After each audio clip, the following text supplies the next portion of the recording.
Imagine plunging deep into the depths of a dungeon only to uncover treasures that lay beneath the stronghold. But when faced by a mighty red dragon, the party's healer is forced to cast a escape spell. But it seems everyone had escaped except for her. Now venturing back through the dungeon, you're forced to hunt monsters for food. But along the way, you uncover some mysteries you've never realized about the dungeon. The series opens near a village that notices a rift appearing from beneath the ground, uncovering an old man who claims to be the king of a former kingdom. The old man utters that his kingdom had been held captive by an evil magician, offering to hand over the kingdom to whoever defeats said magician, suddenly vanishing into dust. Moving forward in time, we follow several adventurers pitted against a mighty dragon, all working together to pick away at the dragon. But the adventurers begin dropping one by one, having lost valuable time and resources in the previous days. Laos Tudin, the leader and our MC, is seen lost in thought, planning their next course of action after defeating the dragon. But suddenly Fallon, Laos's younger sister, shoves Laos away, helplessly watching as Fallon is snatched up by the red dragon. Scanning the area, Laos realizes his party has completely been wiped, watching as Fallon casts one final spell out of desperation, sending Laos and the entirety of the party back to the surface. Waking up in a field, Laos is called by Marcel Donato, notified that everyone had escaped the dungeon, all but Fallon herself. Laos is horrified to realize that her magic couldn't rescue her from the jaws of the dragon, asking for everyone to prepare to re-enter the dungeon. But Marcel reveals that everyone's gear had been lost when they were transported out of the dungeon. Chilchuk also joins the conversation, revealing that two of their party members have resigned, having been scouted by other parties. Laos knows exploring dungeons costs money to hire companions, buying equipment, and purchasing food, wondering if they could sell their current items to cover their expenses, but Chilchuk says they're nowhere near their goal. Laos knows that Fallon will get digested the longer they wait, saddened to hear revival spells won't work in every case, but first they should refuel with some food. Heading through town, Marcel and Chilchuk both begin listing off foods they crave, but Laos reminds them that they still need to save Fallon, suggesting that he solo the dungeon whilst the others sell their gear. Laos blames himself for not being more prepared, not wanting to put his friends in harm's way. But Marcel reminds Laos he needs her magic, and Chilchuk states they'll need his skills to open doors and disable traps. With Laos fired up, he declares that they'll quench their hunger by slaying the monsters within the dungeon, reminding everyone that there is an entire ecosystem of monsters in the dungeon, and this will surely give them chances to hunt for their own meals. As Marcel and Chilchuk think back on their monster encounters, they question if they'll survive after eating such creatures, telling Laos that criminals that have been banished are the ones that feed on monsters. But as Laos and Marcel continue to bicker, they suddenly spot a newbie party fleeing from a monster. With a single swing, Marcel knocks out the mushroom monster chasing them, watching as Laos appoint the mushroom monster as their first meal, learning from a book that mushrooms are a good beginner meal. Needing more ingredients, Laos rushes deeper into the dungeon, cutting over to a section of the dungeon that once was a cemetery for villagers to sleep, but now it has been turned into a marketplace for adventurers. Apparently, it was only 6 years ago when the dungeon emerged, and no one has any idea how it came to be, with people believing it to be forbidden magic that created the dungeon or monsters from another world flooding into their current one.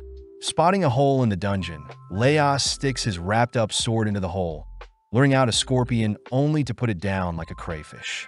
Chilchuk calls out Laos for secretly wanting to eat monsters, but Laos adds he was always fascinated by how monsters looked and how they function, but it doesn't detract from his mission to save his sister. Retrieving some water from a nearby fountain, the gang set up in the middle of the room, prompting Laos to cut into the mushroom monster, amazed to learn that cutting the creature from the side is tougher than vertical cuts. Dicing up the mushroom, Laos tosses the mushroom cubes along with the scorpion into a boiling pot, reassuring Marcel that the scorpion's venom is safe to consume. Tasting the meal, Laos immediately throws up, spotting Senshi calling out to them. Taking over, Senshi begins dissecting the scorpion, removing its pincer, head and legs only to extract the scorpion's organs. As for the mushroom, Senshi removes the bottom half of the mushroom, keeping its top and legs, only to toss everything into a bigger pot he prepared himself.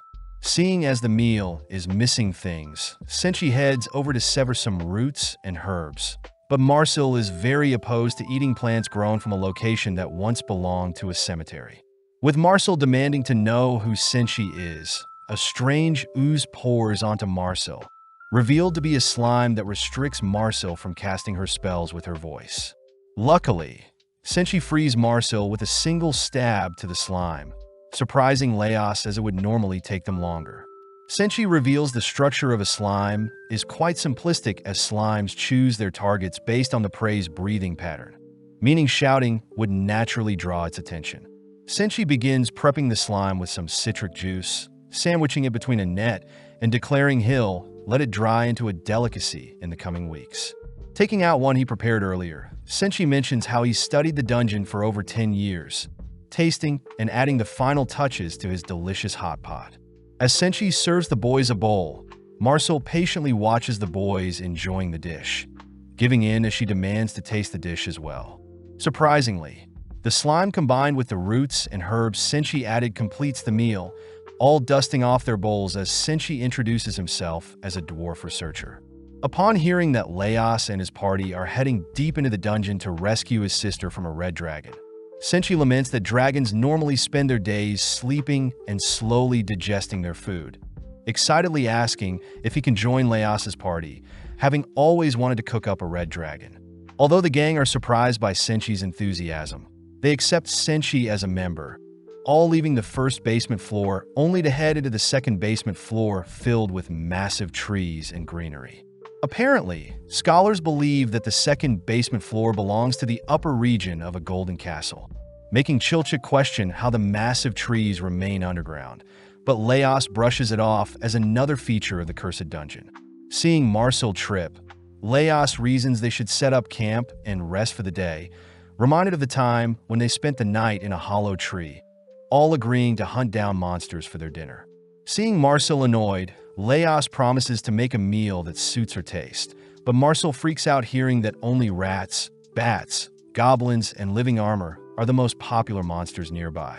Luckily, Senshi reassures everyone that fruits also grow nearby, guiding everyone to some man-eating plants with fruits growing from them, annoying Marcel. Leos reminds Marcel that man-eating plants are an umbrella term, showing off the Baracelia flower lure in a mouse with its mucus trap, slaying it only to use it as compost. Leos states that all plants and vegetables are grown from dead remains and animal feces, reassured by Chilchuk that such man-eating plants at their level would never be able to harm humans. Seeing as it'll be hard for the gang to sneak in and retrieve the fruits growing off the man-eating plants, Marcel begins channeling a spell, preparing to fire it at the man-eating plants, but is suddenly halted by Senshi. At that moment, the plant opens its petals, sending several vines to ensnare Marcel, only for Senshi to remind Marcel to take only what they need, as Marcel's spell would have harmed the forest unnecessarily. As the vines begin wrapping tighter around Marcel, the gang spot the plant spitting out an existing corpse, scaring Marcel when she learns man-eating plants normally plant seeds in its victims. Seeing no other choice, Leos aims for the plant's roots, freeing Marcel. Helping Marcel up, Leos gets excited, wanting to know how Marcel felt being tied up by the plant, but Marcel glares at Leos, weirded out by his question. Picking some fruits and vegetables, the gang head into a hollow tree, starting off by boiling the plucked vegetables only to delicately remove their seeds. Next, Senshi coats a pan with the vegetable skin, making use of some fruit, excess slime, and scorpion remains to create a mixture that can be poured into the pan. Serving up a fruit tart, all once again amazed by the dish Senshi whipped up, but they all wonder what they should do with the corpse. With Marcel instructed to not revive it, they string it up for others to take note of it, heading off for the night. With Marcel enduring a nightmare as she sleeps, Leos thinks about the journey ahead, noting that eating food is a luxury only to those who survive. Following a younger Marcel, she greets her mother, who serves her some of her favorite dishes. But upon realizing they're all made from dungeon monsters, Marcel awakens, realizing it was a nightmare. Smelling something nearby, Marcel gets jealous seeing another party eating pork with bread, but Senshi points out beginner adventurers prioritize eating breads, dried meats, and wine, but Senshi says adventurers need fats to help function. Seeing as Marcel herself is craving fatty foods, the gang agree to seek out eggs today, running into a creature with the body of a chicken, tail of a snake, and venomous fangs and claws, widely known as the Basilisk King of Snakes. As Leos fantasizes about how a basilisk will taste, the gang search around for the basilisk's nest, uncovering some freshly laid eggs, surprising Marcel as they're quite soft and narrow. Suddenly, hearing the cry of the basilisk, Leos orders everyone to hide, watching as the party they saw from earlier also sneaking into the nest, but had brought the basilisk with them. As the creature tears through the beginners, it locks onto Marcel, who runs for her life, forcing Leos to intervene with a terrifying cry, purposely making himself look big and intimidating to halt the creature.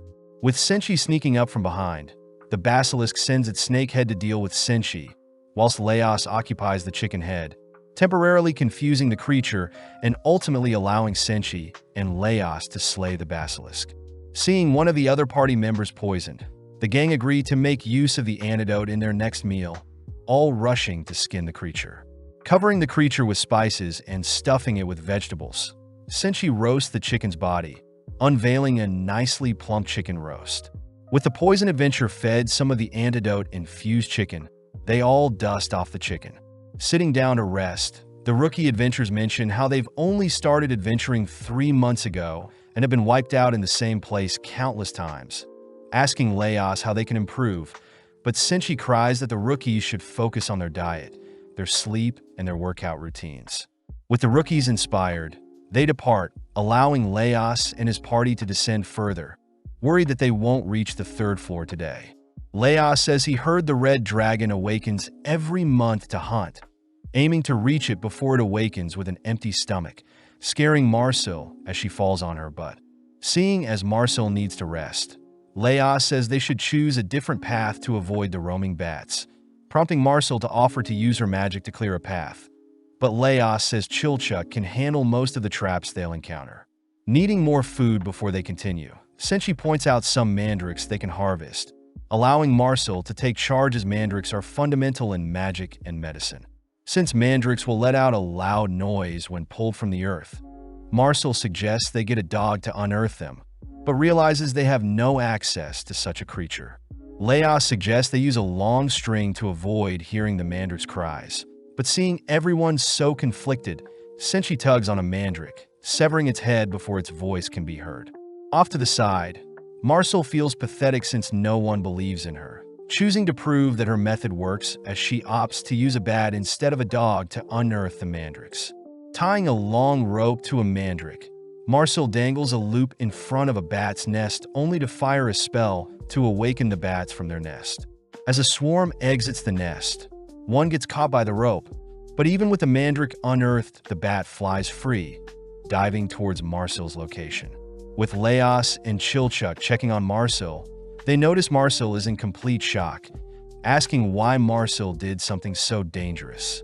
Upon hearing Marcel didn't want to be a burden, Leos reminds Marcel that her magic is important in later levels, so he only wanted her to conserve her strength, asking Marcel to rely on others and not push herself. As Marcel snaps out of her daze, the gang are amazed by their food haul, watching as Senshi mixes ingredients from the basilisk, mandrakes, and bat, crafting a special omelet for the gang. Finally heading down some stairs, Chilchuck asks to borrow Leos's sword, smacking it against a wall only to reveal a hidden passage. Senshi is shocked to see Chilchuck so serious, all heading through the secret passage, but Chilchuck suddenly orders everyone to freeze, allowing Chilchuck to personally scout the area before them first. Having cleared up a path for everyone to follow, Senshi accidentally steps on a trap, freaking out Chilchuck as he orders Senshi to listen to him. Rebelling, Senshi triggers several more traps, getting screamed at by Chilchuck, who states fire traps will combust near oil traps. But hearing that there is oil nearby, Senshi says they'll have deep-fried food for their next meal. With Senshi agreeing to listen to Chilchuck agrees to lead Senshi to their oil source, all heading towards the treasure vault where Senshi spots a chest with an oil trap. As Chilchuck works his magic, he disarms the chest, wondering how he'll get the steaming hot oil out, but is asked by Senshi to let the oil rip into his pan. Letting the oil loose, Senshi catches the oil in his pan, evaluating the oil's temperature to be 180 degrees with his finger, only to ask Chilchuck to make use of the previous traps to help prepare their next meal. With Senshi prepping the meat and the batter, Senshi hands over the items to Chilchuck to cook over the fire trap, resulting in a nicely battered bat meat. As the gang sit down to enjoy the meal, Senshi admits that Chilchuck truly is a trap expert, convincing Chilchuck to teach Senshi some of his tricks in exchange for teaching him how to cook. Having made it through several more traps, Chilchuck helps the gang pass through another blocked-off passage, all feeling nostalgic having passed through the same area in the past. Leos suddenly realizes the decoration on his sword guard has disappeared, having acquired the memento 3 years ago when he was first a beginner. Having joined a gold-peeling crew, Fallon and Leos had followed their party into the second basement floor's castle, all horrified to see an adventurer's corpse had rotted away. With the other party members uncovering a room lined with pieces of armor, they all celebrate knowing they could sell the armor for a decent amount. But out of nowhere the armors move, picking off the adventurers. Choosing to flee, Leos attempts to carve a path to escape, but his sword is ultimately broken. Stealing his resolve, Leos had managed to snatch another armor sword, sadly losing his life and marking his first ever death, but was revived and had ever since carried the same sword on his adventures. As the gang re-explore their current location, they peek into a familiar room lined with living armors, all agreeing to keep battle to a minimum. Giving the signal, the gang rush through the hall, all watching as a stray armor steps out of line, forcing Senshi and Leos to dispatch it. Sadly, more armors begin to awaken, blocking off the gang's exit, forcing a retreat for now. Leos notes the armor's unusual pattern, seeing as the armors normally awaken when people move close to them. But today they seem to have preemptively moved to stop their movements, wondering where the puppet master could be hiding. With no one knowing what or where the puppet master could be, Leos suggests that 3 of them act as bait whilst one of them sneaks past the door, assigning Leos himself to sneak past them. Chilchuck does point out that living armors don't have eyes or ears, making Leos question the armor's movements a few minutes ago, but nonetheless the gang set their plan into action. Bursting through the room, the trio destroy as many armors as possible, allowing Leos to make his way through the room's massive doors, only to spot a single higher-tier living armor in the center of the room. Having never seen such a prestige-looking monster before, Leos reasons he can't ask for help, therefore he must immobilize the armor to buy some time. Sadly, Leos' strikes are easily blocked, kicked aside as he realizes he is outmatched. Seeing the armor thrust its blade, Leos defends for dear life, watching as his blade is shattered by the armor's superior sword. Seeing the armor marching towards him, Leos gets annoyed, tossing a piece of rubble at the armor's shield, but is surprised to see the armor block with its body, keeping its shield away from the piece of rubble. Upon a close inspection, Leos spots a strange cocoon attached to the back of the shield, suddenly remembering something from his childhood. Leos had once played with an egg case on a stick when he was younger, realizing that the armors are actually being controlled from within, explaining its human-like movement and orientations, and it seems the armors are all protecting the egg case. With the other 3 barely holding out, Leos racks his brain for a quick way to slay the creature hiding in the armor, ruling out a slime as the movement is too rigid along with any swarm of insect creatures as there is no buzzing sound. Having bought some time by hiding, Leos says he must confirm the creature first before slaying it, choosing to draw the armor's attention with a piece of rubble, only to tackle it from behind, forcing it to expose its body to protect its shield. Seeing an opening, Leos drags away its helmet, quickly hiding only to realize the helmet is empty. As the armor marches towards Leos, Leos fears it may be the end for him, but suddenly sees the armor swing its blade at a different pillar. Choosing to dig into the helmet's crevices, Leos draws out a mollusk to slay, only to toss its head back to the armor. With the armor busy putting back on its head, Leos once again tackles it, pinning it to the ground only to begin dismantling and carving out the other mollusk, heavily weakening the creature's control on the armor. Checking on the others, Leos sees the others may need some help, tossing the egg nest to draw the armors away, showing off his findings to the others. Leos explains that the mollusk had acted as muscles for the armor, individually controlling different sections of the armor. And this discovery also explains why the armors were so sporadic, as it was their spawning season, and they were simply fixated on protecting their eggs. Seeing Leos excited, Chilchuck and Marcel know Leos is determined to taste the mollusk, watching as Senshi and Leos discuss ways to prepare the creature. Just to make sure, Senshi removes the mollusk's organs, tossing some of them into a stir-fry of vegetables, whilst others are steamed and placed in some soup. Seeing as they all fear being poisoned, the gang watches Leos takes the first bite, all amazed to hear Leos declare the meal is delicious. Following Leos's lead, the others all try out the meal, all acknowledging that it's edible and has similar taste to mushrooms and shellfish. As the gang cleans up, they all wonder how such creatures evolve and populate, only for Leos to pick up a new prestige-looking sword. As the gang continues deeper through the dungeon, Leos realizes a creature is hiding in his new sword, choosing to conceal his new companion, hiding it from the others. Having made it through most of the third basement floor, the gang enter the Golden Castle, a location once glorious, but now is covered in dust and mold.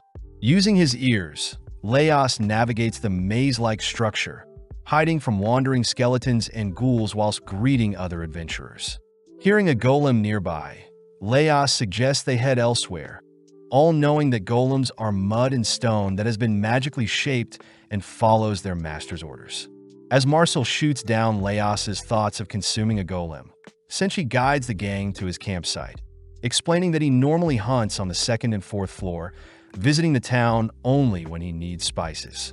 Senshi reveals that golems maintain a great temperature and humility, making the others realize Senshi uses golems as gardens, able to fend off against insects and attackers whilst nurturing any seed planted.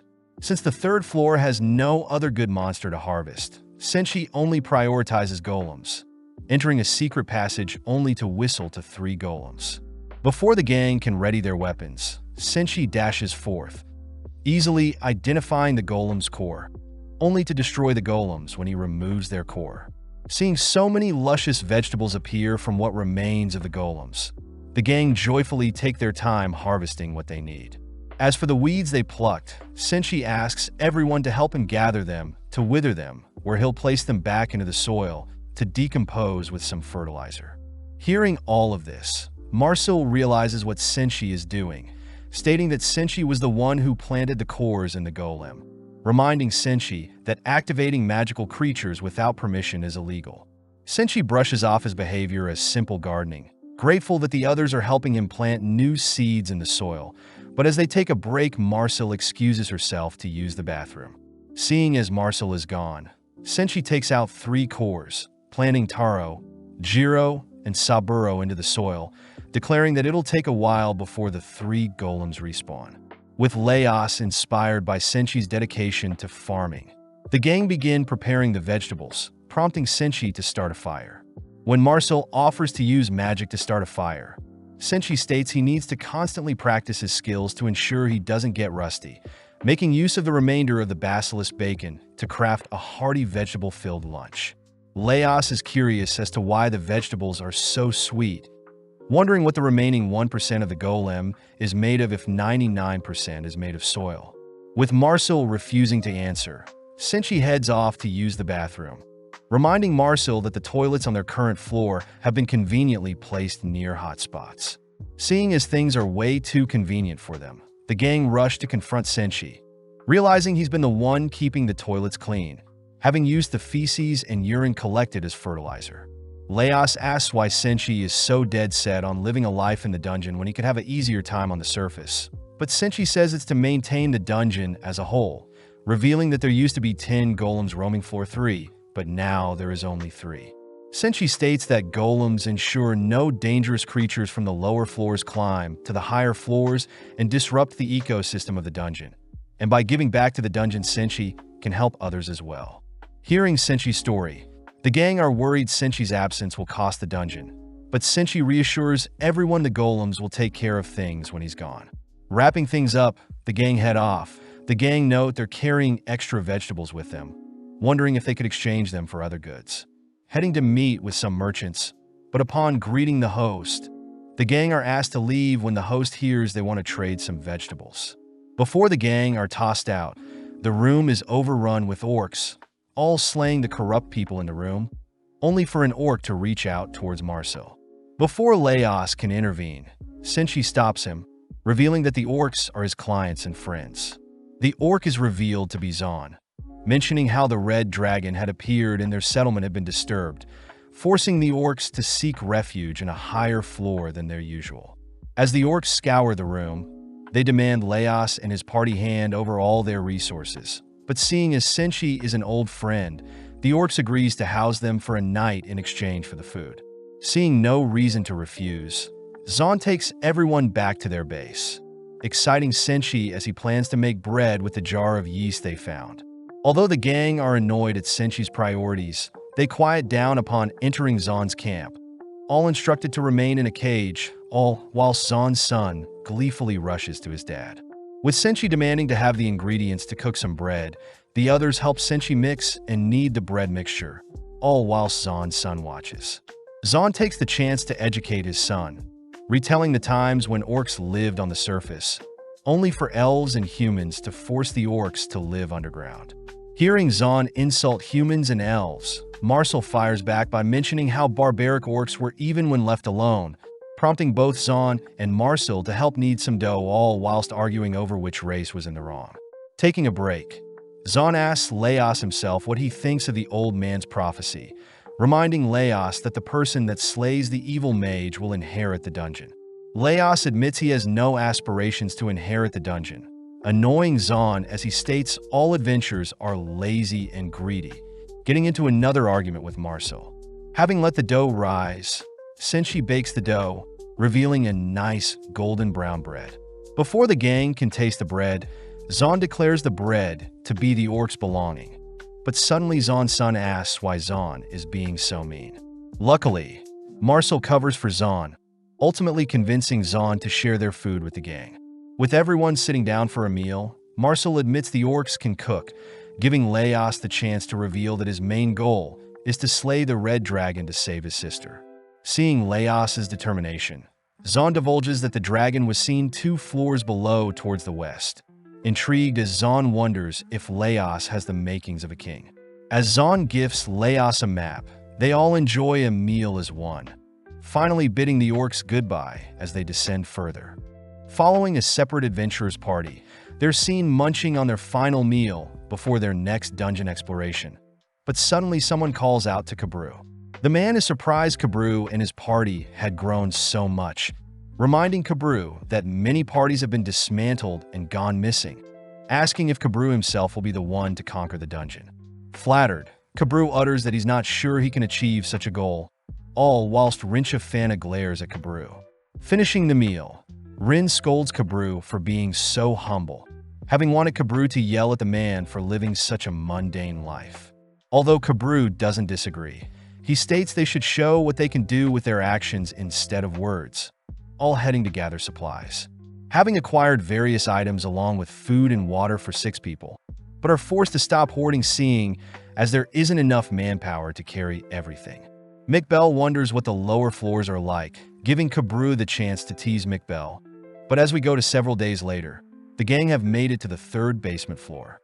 Easily slaying the creatures on their floor, Kabru notices a strange air the dungeon is giving off, having heard that the dungeon layout is shifting and monsters are more active than normal.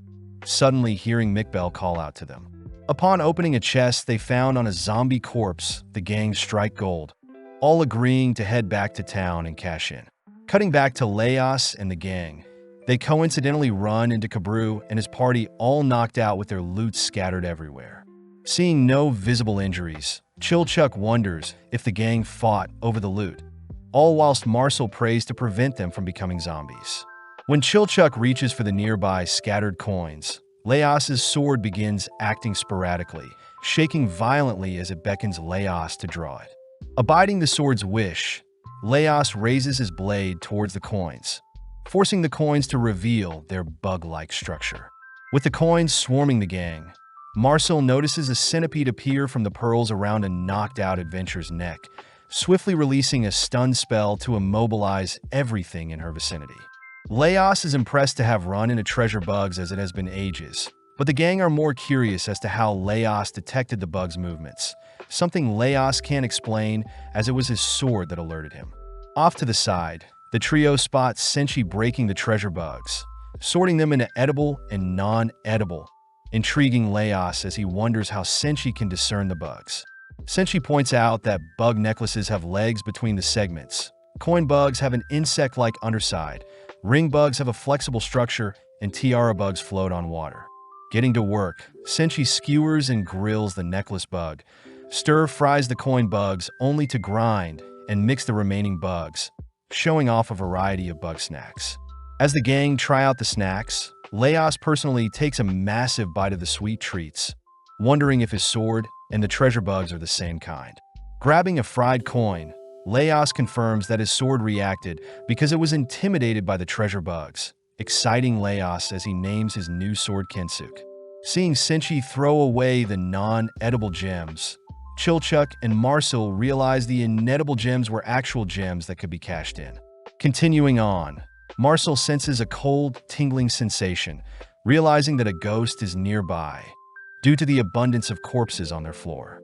Chilchuck wonders why they can't just use magic to remove it, apologizing as he realizes Fallon was only capable of such a thing, something Marcel admits to as well. Seeing as a ghost has appeared behind them, they all begin to sprint, but when Laos drops his bug snack, he stays behind to retrieve it, ultimately caught by the ghost. Being slowly frozen to death, Laos struggles to break free, forcing Marcel to blow away the ghost with a fire spell, but the noise ends up alerting more ghosts to their position. Choosing to flee, Senshi learns that Fallon was an expert when dealing with ghosts, having mastered several advanced spells.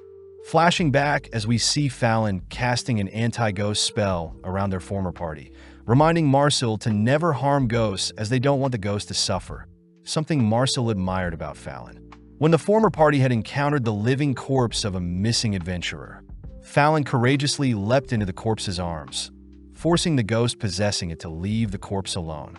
With Senshi amazed by this Fallon person, the gang choose to hide in a separate room for now, afraid Marcel would have to cast several explosion spells if the ghost attacked. Luckily, Senshi unveils some items to craft holy water, confusing the trio as to who Senshi is.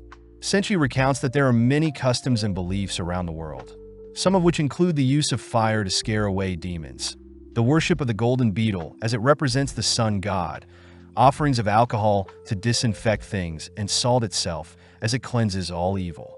As Senshi rushes up to finish the holy water, the ghosts all begin peeping into their room, all individually clinging to party members who hopelessly give in. Laos himself begins blaming his weaknesses, having wished for himself to be the one who was eaten, not Fallon. But before Laos can reach out to Fallon, Senshi smacks away the ghost with his makeshift holy water. Putting in the work, Senshi works his way around to all the ghosts, freeing Chilchuck from reuniting with his deceased father. Seeing Senshi miraculously fight off the ghost, Laos instructs the others to not beat themselves up for what happened to Fallon, offering to help swing around Senshi's holy water. Having cleared up all the ghosts, the gang noticed the holy water had been frozen over, opening the jar of holy water only to discover ice cream sorbet had been made. Having resolved the issue at hand, Laos states that if Fallon was here, they probably wouldn't have gotten to enjoy the ice cream, but this only sours the mood. Having been walking for a while, Laos asks if they should rest up before descending into floor 4, reminded that they only have treasure bugs as resources. Moving into a dining room, the gang notice an abundance of paintings, but no food, all wishing a hearty meal would appear before them. Out of nowhere, a nearby painting begins to spin, attempting to suck Laos in, but Marcel destroys it before anything happens. Laos scolds Marcel for ruining his fun, stating that if he were sucked into the paintings, he could at least quench his hunger with the food inside. Although the gang think Laos is crazy, they end up tying a rope to him, allowing Laos to get sucked up by one of the paintings. Flung into a new world, Laos is spotted by a maid who mistakes Laos to be a guard, swiftly handing Laos a bowl of fruit as they both rush to serve it to the king and queen. As Laos tries to look for an opening to devour some food, Laos loses his appetite, seeing King Freenag adore his newborn Prince Delgal, along with an elf praising the new prince, signaling for the others to pull him out of the painting. The gang are disappointed to see Laos return with nothing, all searching around for a more casual and fun painting, prompting Laos to leap into a new setting. Having fallen onto the table before a prince, Laos is scolded for ruining the celebration, but is relieved to hear a grown-up Prince Delgal pardon Laos's rude attitude. Now allowed to roam around, Laos reaches for a chicken drumstick, but loses his appetite, once again hearing that the king has been poisoned. Choosing to retrieve some food before he's pulled out, Laos takes note of the same elf from the other painting. But when he returns to the others, he realizes the food has disappeared, only allowed to exist in the paintings. Having had enough, Laos states he'll eat his fill whilst in the paintings, rushing into a banquet seating. Spotting Prince Delgal has inherited the throne, but more importantly, Laos stuffs his face with as much food as possible. Before Laos can leave, the same elf from earlier stops him, demanding to know who Laos is, having remembered Laos from when Prince Delgal was born along with when the king was poisoned. Seeing the elf ignite his armor, Laos signals to be pulled out. Sad to report that an elf has now recognized him, but worst of all, he is still hungry as the food doesn't return with him. Continuing through the floor, the gang arrive at an abandoned kitchen with a water source nearby. Sad they won't reach the 4th floor today. With everyone settling in for the night, Chilchuck catches a glimpse of a chest nearby, deducing that the chest must be a mimic. Choosing to hide the mimic from the others, Chilchuck utters that he has had nothing but trouble with mimics, but the others call him out for acting strange. Chilchuck simply excuses his behavior as him being tired, but is called out by Marcel for always being so secretive, having never told anyone about his age or past. That night, Chilchuck stands guard, completely famished as he chooses to retrieve some water, only to discover a coin insect nearby. Seeing the coin running towards the mimic, Chilchuck rushes after it, accidentally setting off a trap that locks him in the room with the mimic. Seeing no way of opening it from the outside, Chilchuck reasons he shouldn't yell for help as it'll attract monsters, declaring he'll break free from the inside. Upon inspecting the room, Chilchuck is annoyed by the spikes hidden in the floor along with the ancient language on the wall he can't read. Seeing as there are 3 switches in the room he must press, Chilchuck realizes there is a 4th switch near the mimic, choosing to rest for a bit as he racks his brain. Out of nowhere, a pair of claws reach out from Chilchuck's resting spot, forcing Chilchuck to dodge back as he realizes he's been sitting on a mimic, running for dear life. Chilchuck remembers he can flip a mimic to immobilize it, making use of a spike trap to flip the mimic all while sustaining minimal damage. As for the mimic he swore to avoid, he realizes the chest was empty all along, instead housing a lone insect coin with the same writing as the ancient language. Rushing to decipher the writing, Chilchuck manages to trigger the 4 rooms' traps in the correct order, barely escaping the reach of the mimic chasing after him as the mimic is crushed by the gate. With all the commotion, the others awaken to see Chilchuck barely alive, amazed he managed to catch a mimic for their next meal. With Senshi and Laos dead set on eating the mimic, Senshi first dissects and boils the creature, unveiling a freshly steamed mimic, but Laos notes how tough it is to deshell it. As Senshi and Laos force Chilchuck to hand over his lock-picking tools, the gang dine on the fresh mimic, curious as to why Chilchuck kept the mimic a secret from them. Chilchuck states he has had a horrible past dealing with mimics, stressed that the mimic would eat a coin insect he found, but is corrected as Laos states coin insects actually eat mimics. Apparently, the coins crawl into the mimics to lay eggs, allowing the newborns to feast off the mimic, waiting for the day someone discovers them, where the coins can roam free in search of more mimics. Marcel takes the chance to scold Chilchuck for being so secretive, ultimately convincing Chilchuck to reveal he is 29 years old, considered a child by Marcel and Senshi. Following Kabru, we see several older adventurers discovering their party's corpses, swiftly reviving the gang as Rin is shocked they were wiped out. On top of things, the gang realizes their loot and some of their belongings has disappeared, but the old men who revived them hide the fact that it was treasure bugs that attacked them, instead revealing that a different party passed by them. With Rin discovering a strand of hair used to ward off ghosts, Kuro puts his nose to work, sniffing out that an elf, a human, a dwarf, and a half-foot passed by, even having a meal next to their lifeless bodies. Annoyed, Kabru states they'll be chasing after them, tossing the older adventurers a payment. Watching the kids leave only to utter that they kept the treasure bugs a secret to make more cash. Back with Leos and the others, they begin to wash up before heading out, all whilst Marcel remembers her valuable soap bar had been left behind in the dragon's domain. Arriving at the 4th basement floor, the gang make note of the underground lake created from the magic-infused water, giving off a faint glow.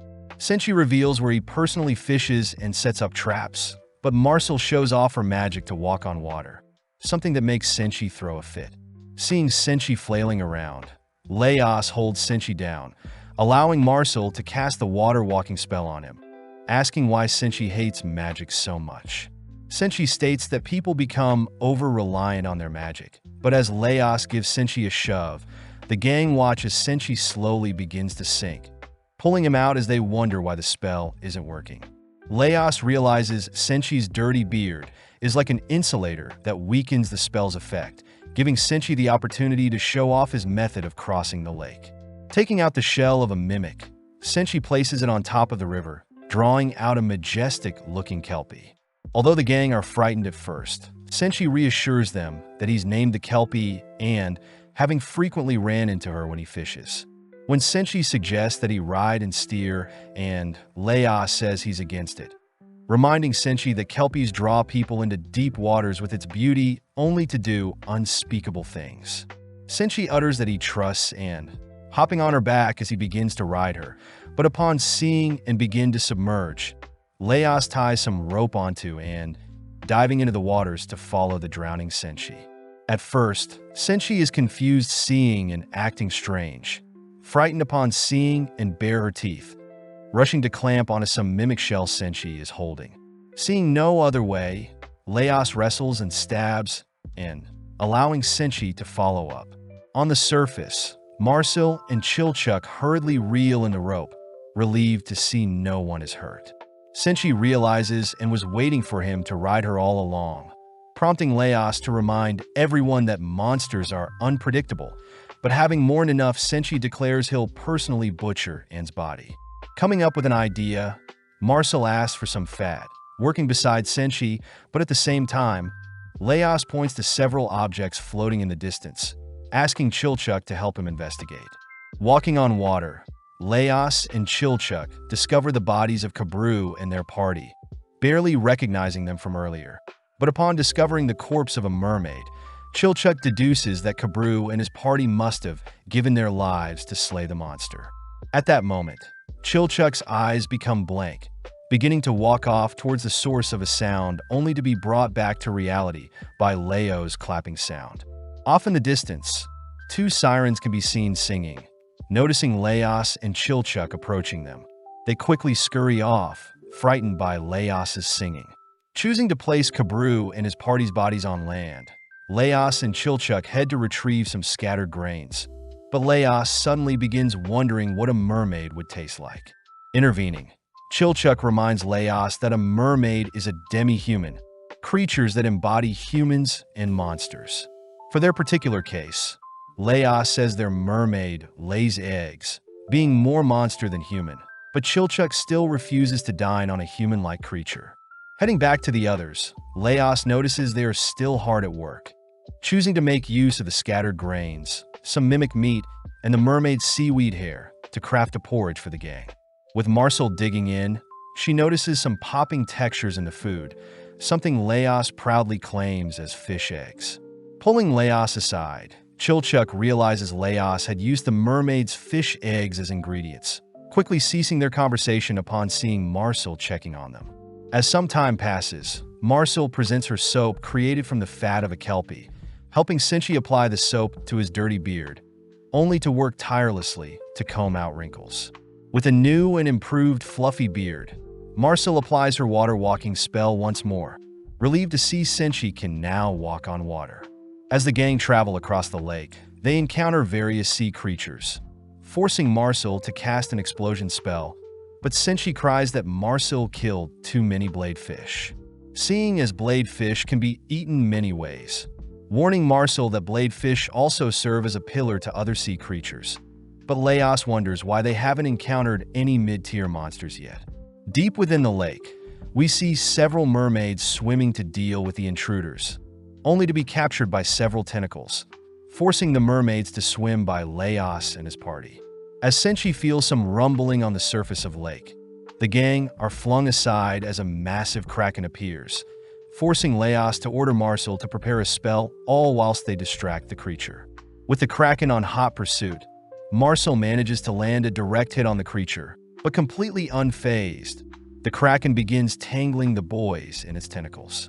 Senshi notes how tough the kraken's skin is, choosing to retrieve a mermaid trident, only to ask Marcel to cast another spell for him.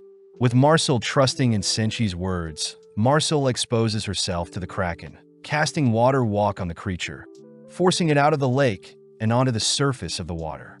Seeing an opening, Senshi rushes in, plunging his trident between the creature's eyes, immediately slaying it as it turns white and loses its red color.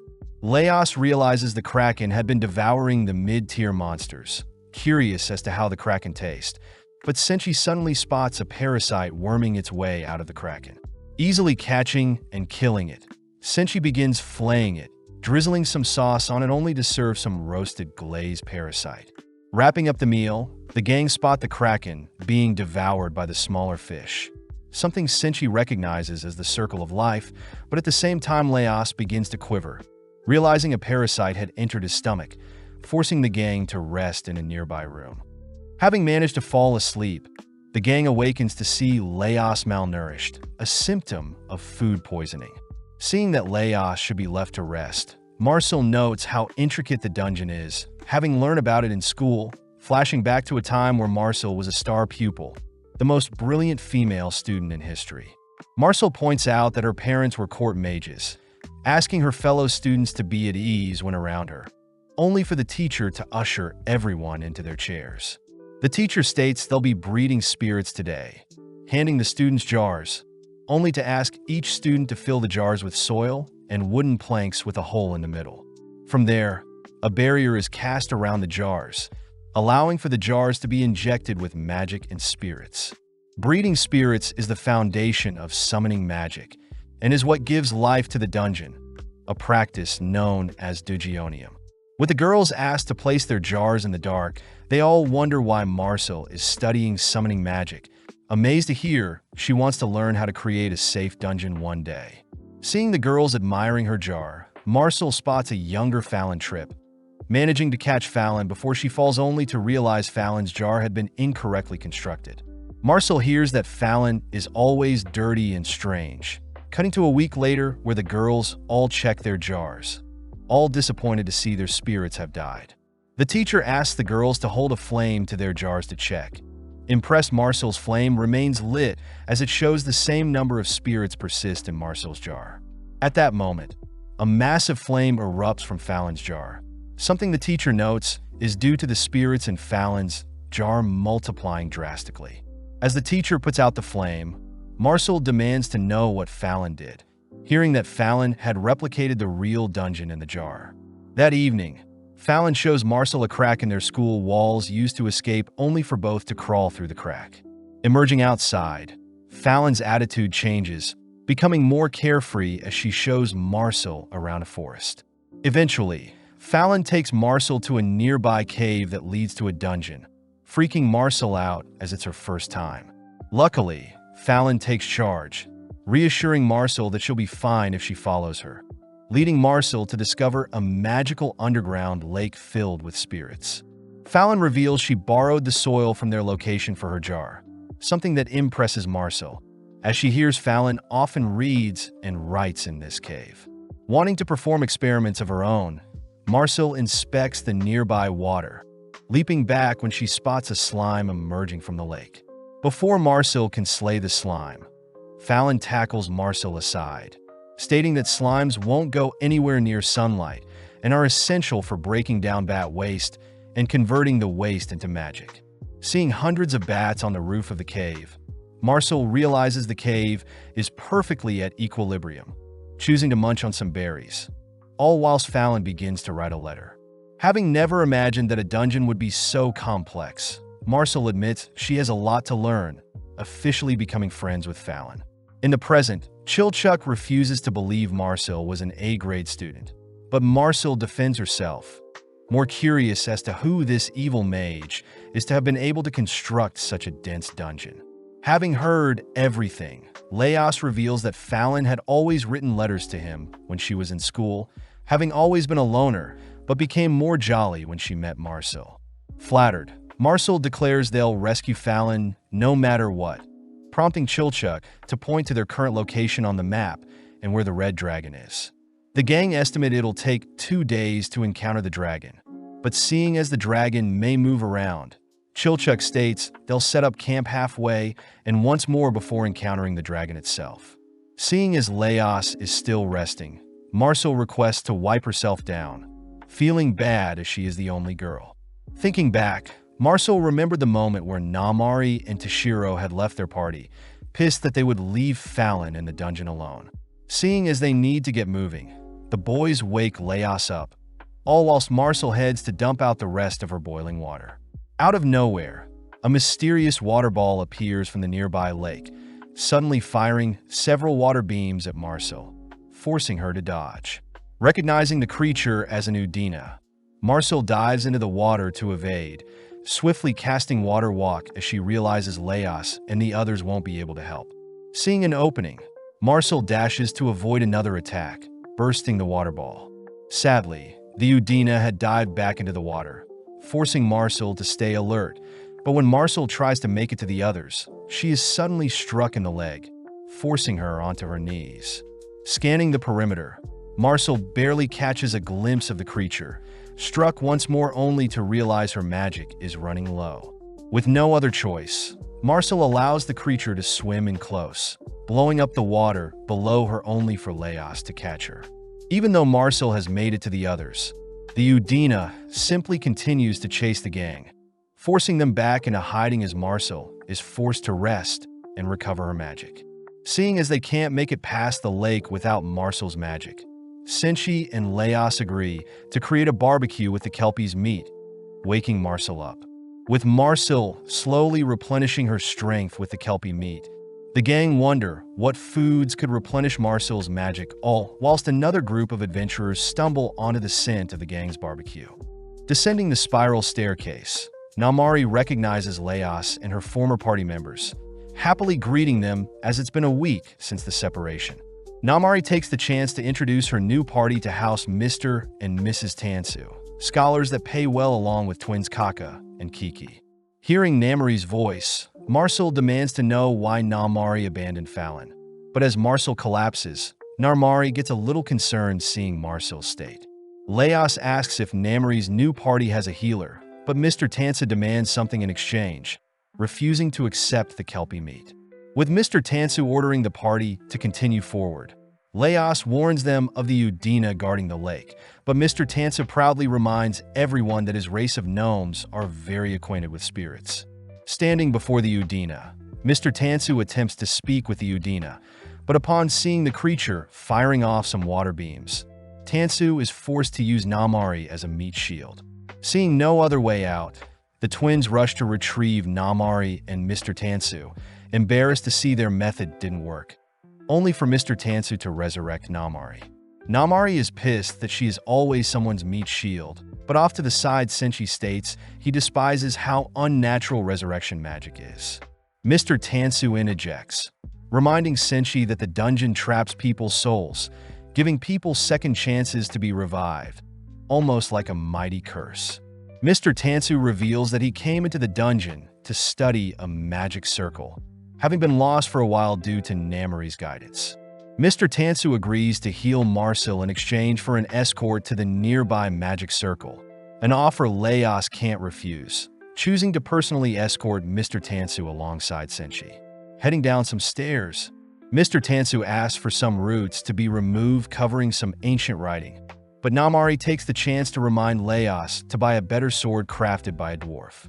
Namari also scolds Senshi's beaten-up axe, wondering if Leos thinks she is annoying, but is flustered hearing Leos trust her wholeheartedly when it comes to weapon knowledge.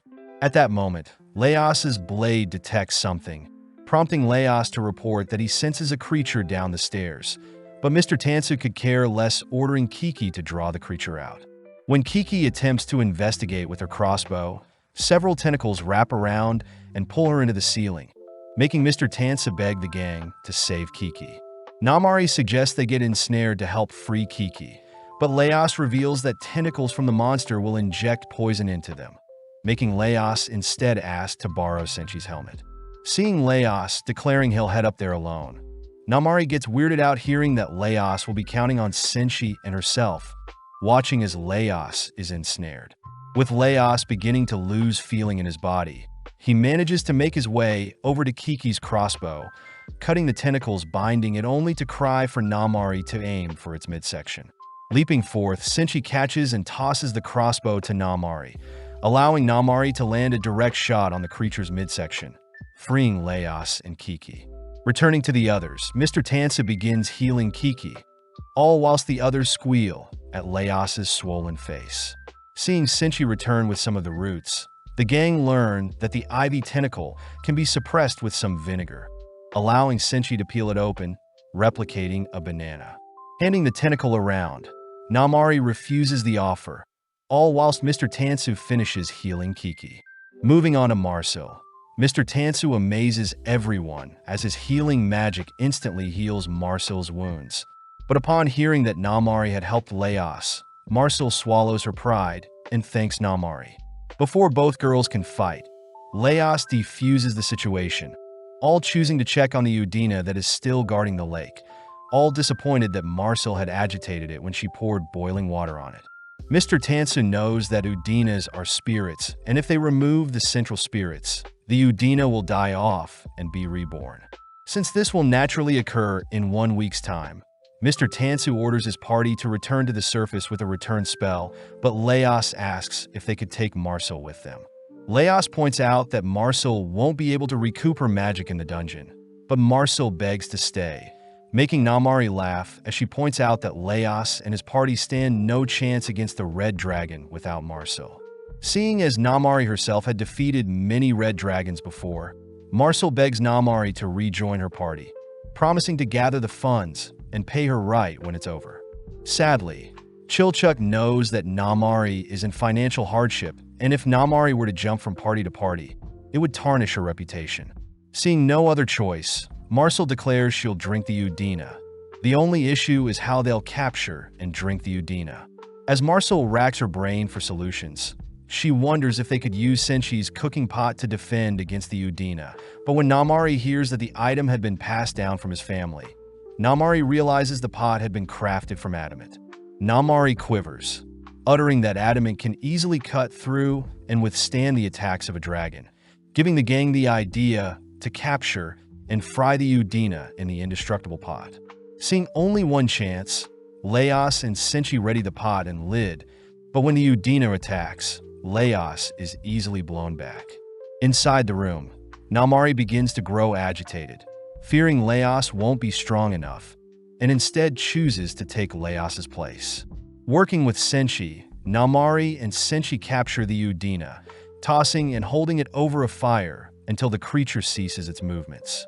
With Marcel grateful for Namari's help, Marcel downs a cup Udina's water, but seeing as it'll be hard to absorb spirit magic, the gang start using the liquid to cook. Cutting up some ivy tentacles and seasoning some kelpie meat, Marcel helps create a stew with the Udina's liquids, serving the gang a bowl each. Namari gets freaked out, hearing her former party had to resort to scavenging to make up for lost funds. But upon tasting the stew, is relieved to see not everything is bad. Seeing Mr. Tansu prepare to leave, Namari convinces the others to sit down for a meal, all cleaning up as Namari learns Chilchuck has stuck by Leos as he had a debt to pay off. Leos asks if Namari knows where Shuro is, learning that Shuro loved Fallon, so he probably is still searching for her in his own way, but just like that the two party part ways.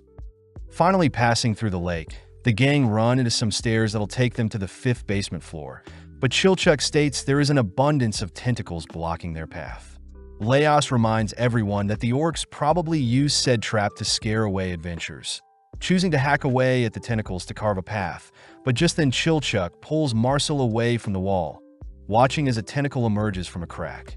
Chilchuk despises the fact that tentacles grow over traps, concealing and introducing randomness to existing traps. But as Leos checks on his progress, he realizes it'll take ages to descend, wondering how the orcs made it past the tentacles.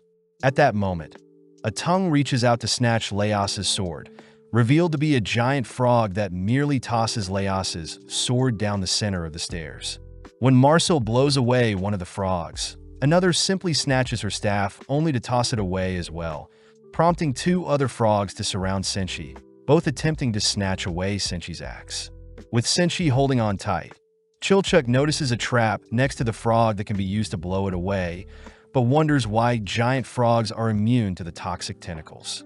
Out of options, Chilchuk wraps some frog skin around his palms, heading down to trigger the trap, but realizes a tentacle is in the way of the trap. Unfortunately, the frog holding Senshi's axe opts to devour Chilchuk, but as the gang rescue Chilchuk, Leos gets an idea seeing Chilchuk use the frog skin. As Leos prepares to craft something from the frog skin, Senshi begins to use the frog's meat and tentacles to whip up some gnocchi and pasta.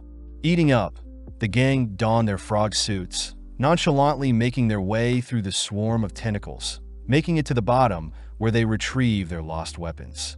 Spotting the castle town, they all confirm they have made it to the 5th floor, all shocked to see there are signs of people fleeing the town. As the gang prepare to explore the town, Marcel learns that the inside of the frog suit has become stuck to their clothing, all whilst Mr. Tansu and the others return to the surface. Immediately heading out to report to the Lord of the Island, Mr. Tansu states that all the loot up till the 3rd floor had been plundered, plus orcs have been reported terrorizing people in the upper floors.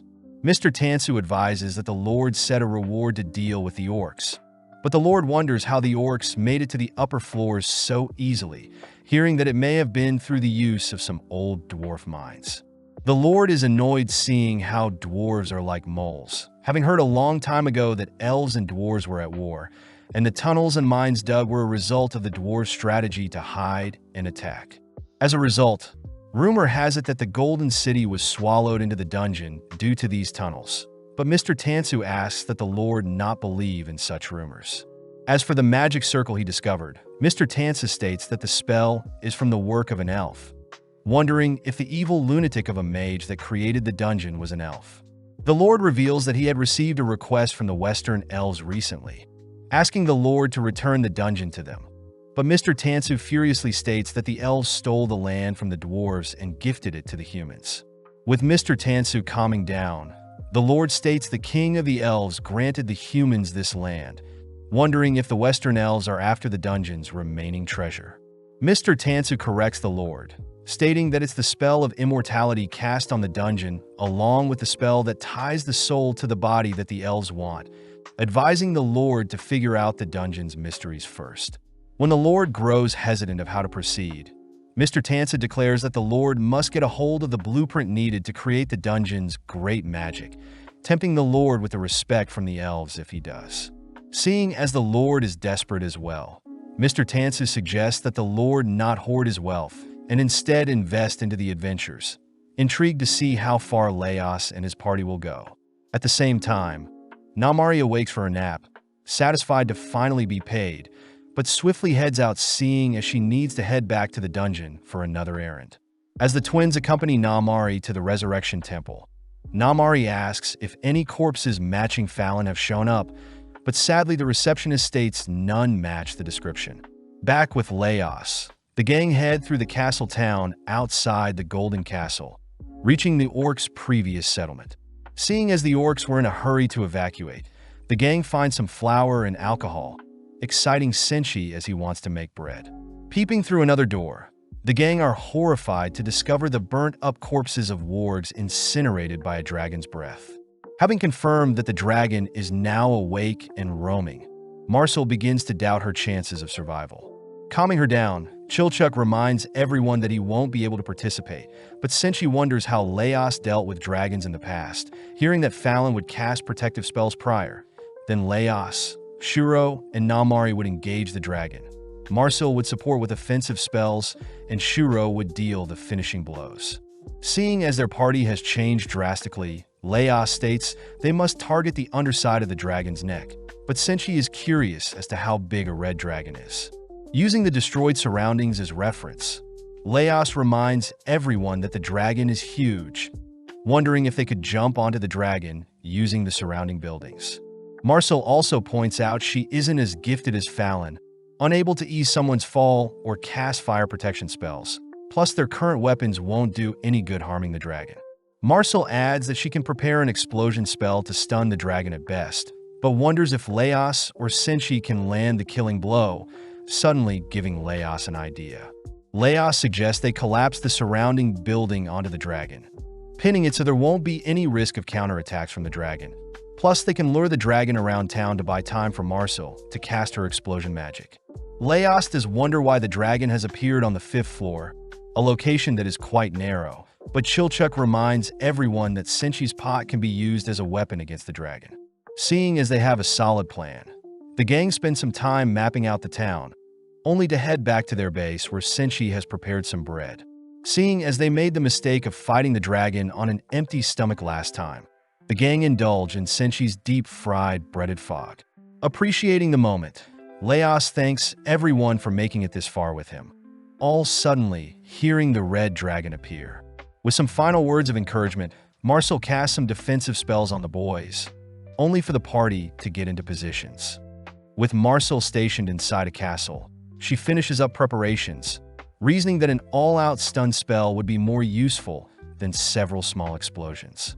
Scouring the area, the red dragon locks onto Laos and the others, rushing after the gang at a moderate pace, only to be lured down an alley. Seeing as the dragon can't pass through the tight alley as easily, our trio intentionally draws out the dragon's breath, only to hold up Senshi's pot as a shield, amazed that the pot along with Marcel's spells protected them. Sadly, the lid is too hot for Laos to hold, forcing the trio to continue down the tunnel, rushing into a spare room upon seeing the dragon firing off another breath. Off in the distance, Marcel witnesses several explosions as planned, horrified to see the trio rushing towards her ahead of schedule. Having no time to think, Marcel detonates the building below her, perfectly collapsing the building onto the dragon. But in mere moments, the dragon emerges from the rubble unharmed. With Marcel flung away, the trio choose to play dead, noticing the dragon tower over them.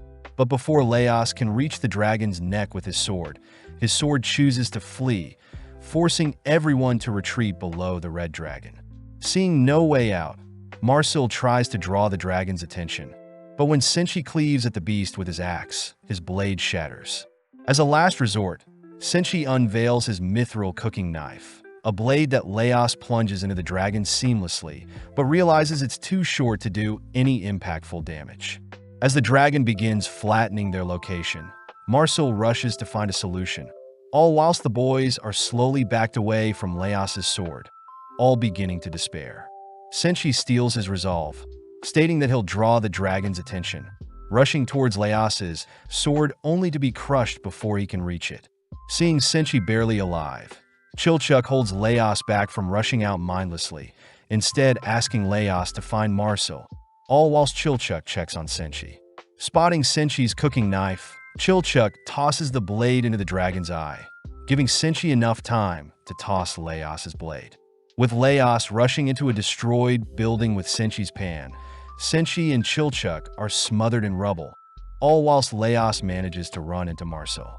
As Laos reports that the others are running out of time, he states he'll head upstairs where Marcel will blow him towards the dragon neck, using the dragon's damaged eye as a way to sneak towards its neck. Reassuring Marcel that their plan will work, Laos has Marcel set up an explosion spell, blowing Laos perfectly onto the dragon's face. Having predicted that the dragon would flail, Laos holds on tight, using the memories of Fallon to motivate Laos to place his leg into the jaws of the dragon. From there, Laos anchors his leg in the dragon's jaw, pivoting only to stab at the weak spot in the dragon's neck. With both Laos and the dragon collapsing due to their wounds, we follow Laos as he revisits a memory of him with Fallon visiting a nearby graveyard to investigate some ghosts. When Laos had run into a ghost, the ghost had begged Laos to help him, freezing Laos over. Luckily, their father had managed to arrive before things got serious. But Fallon had listened to the ghost, instructing the villagers to remove the ring from a recently deceased man. From that day forward, Laos had encouraged Fallon to dive deeper into her knowledge of ghost magic, offering to travel everywhere with Fallon. Flashing forward, Laos sees Fallon leaving him, suddenly waking up to hear Marcel has stopped his severed leg from bleeding. As Marcel heads to search for the others, she is relieved to see the boys aren't dead, swiftly healing Chilchuck only to offer to heal Senshi. Retrieving Laos's severed leg, Marcel stitches his leg, reassuring his itchiness is simply a side effect of healing magic. Having succeeded in slaying the dragon, the gang are grateful for one another, but Chilchuck wants to ask about Laos's sword later. First, they slice open the scales guarding the dragon's stomach, slowly making their way around the ribs only to pull out the stomach.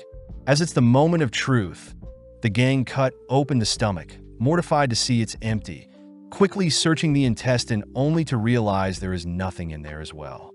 Realizing there is still hope, the gang slice open the dragon's fuel sack, uncovering human hair lodged inside. Racing to search for human remains, they begin cleaning off the remains they find, first uncovering Fallon's staff only to discover a human skull. With everyone speechless, Marcel admits she is unsure if revival is possible for the corpse, but Laos refuses to give up, searching for the remainder of the bones as he plans to take it to the resurrection office. Marcel states that they shouldn't move the corpse as it may disrupt the corpse's connection to the soul. Plus, they normally need double the flesh and blood of the victim to be sacrificed to fully revive someone. Knowing that this is the perfect time, Marcel reveals she used to study ancient magic that now is banned, magic people know as black magic. When Marcel asks if she has permission to attempt to revive Fallon, Laos immediately asks Marcel to pull the trigger, seeing as they can use the dragon's remains as sacrifice. Slicing her hand, Marcel infuses her blood into the staff, starting off by reconstructing Fallon's skeletal structure. But first, they must separate Fallon's bones from the ward bones the dragon also consumed. By tackling different body parts at a time, the gang separates out Fallon's skull, spine, legs, arms, and finally the smaller, more intricate pieces. With Fallon and the wargs separated, Marcel begins her incantation, uttering some tongues as the surrounding skies become dark, watching as the blood and remains of the dragon begin slowly warping around Fallon's skeleton. As Marcel collapses, Laos heads over to the corpse, watching as it sits up.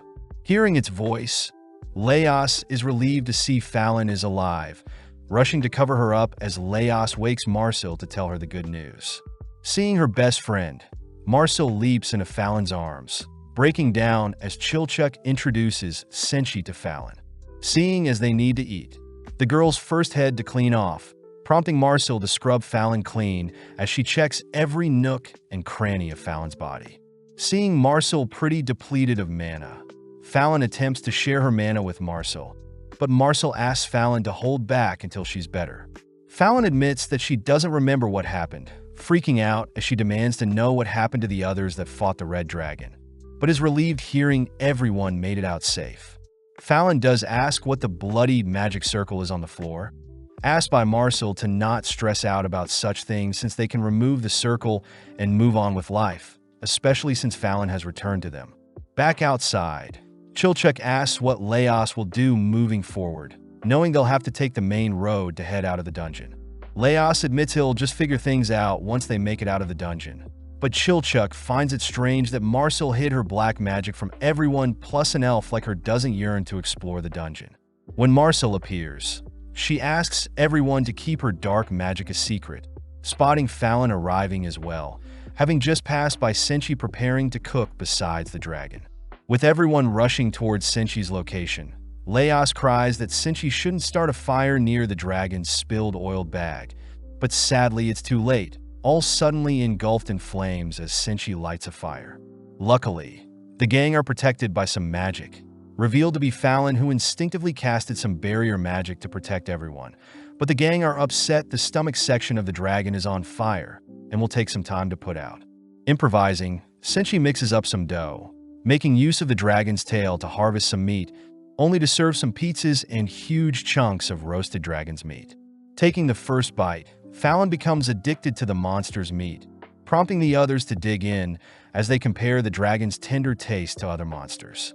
Seeing Leos get fired up over the dragon's meat, Fallon learns that the gang had to hunt and cook monsters to survive, but this amazes Fallon as she wants to hear all about the gang's adventure. Running through their adventures, Leos ends up showing off the sword he picked up, revealing that it's a living sword, explaining Leos's unusual reactions to the treasure bugs and tentacle ivies. Chilchuck scolds Leos for keeping such a secret from his party, something Leos admits was wrong, but states he plans to keep the living sword until he finds a better one. Settling in for the night, the gang are excited to sleep on beds, but Fallon turns to spot a little girl, apologizing as they'll be using her home for the night. With Leos confirming that Fallon was speaking with a ghost, Fallon and Marcel decide to share a bed, exciting Marcel as she exclaims how relieved she is to see Fallon is back with them. Choosing to say good night to Leos, Fallon notices Leos scratching his leg, instantly healing the stitch as she accuses Leos of doing something crazy. Firing back, Leos asks that Fallon never risk her life to save his again, both promising to keep each other safe, but Fallon admits she can't remember everything just yet. As Fallon and the others head to sleep, we cut outside to the magic blood circle Marcel drew, watching as an elf discovers what remains of Marcel's ancient magic. At night, Senshi prioritizes rationing out the dragon's meat, but out of nowhere Fallon awakens, slowly heading outside, only to begin mindlessly roaming the streets. Although the ghosts tug at Fallon doesn't budge, only to stand before the mysterious elf. The elf demands to know what Fallon is doing, having already assigned her to search for a certain king. But at the same time, we see Leos has awoken as well. Having heard a loud noise, Leos notices Fallon is no longer sleeping with Marcel, waking Marcel up only to learn that Fallon must have snuck out of their room, horrified to realize she leapt from such a height. Freaked out, Leos quickly heads outside to search for Fallon, but seeing the dragon's corpse further decaying, Leos uncovers Fallon had knelt down and is muttering to herself. Checking on Fallon, Leos's sword begins to react, all whilst Leos hears Fallon saying she needs to search for Lord Delgal.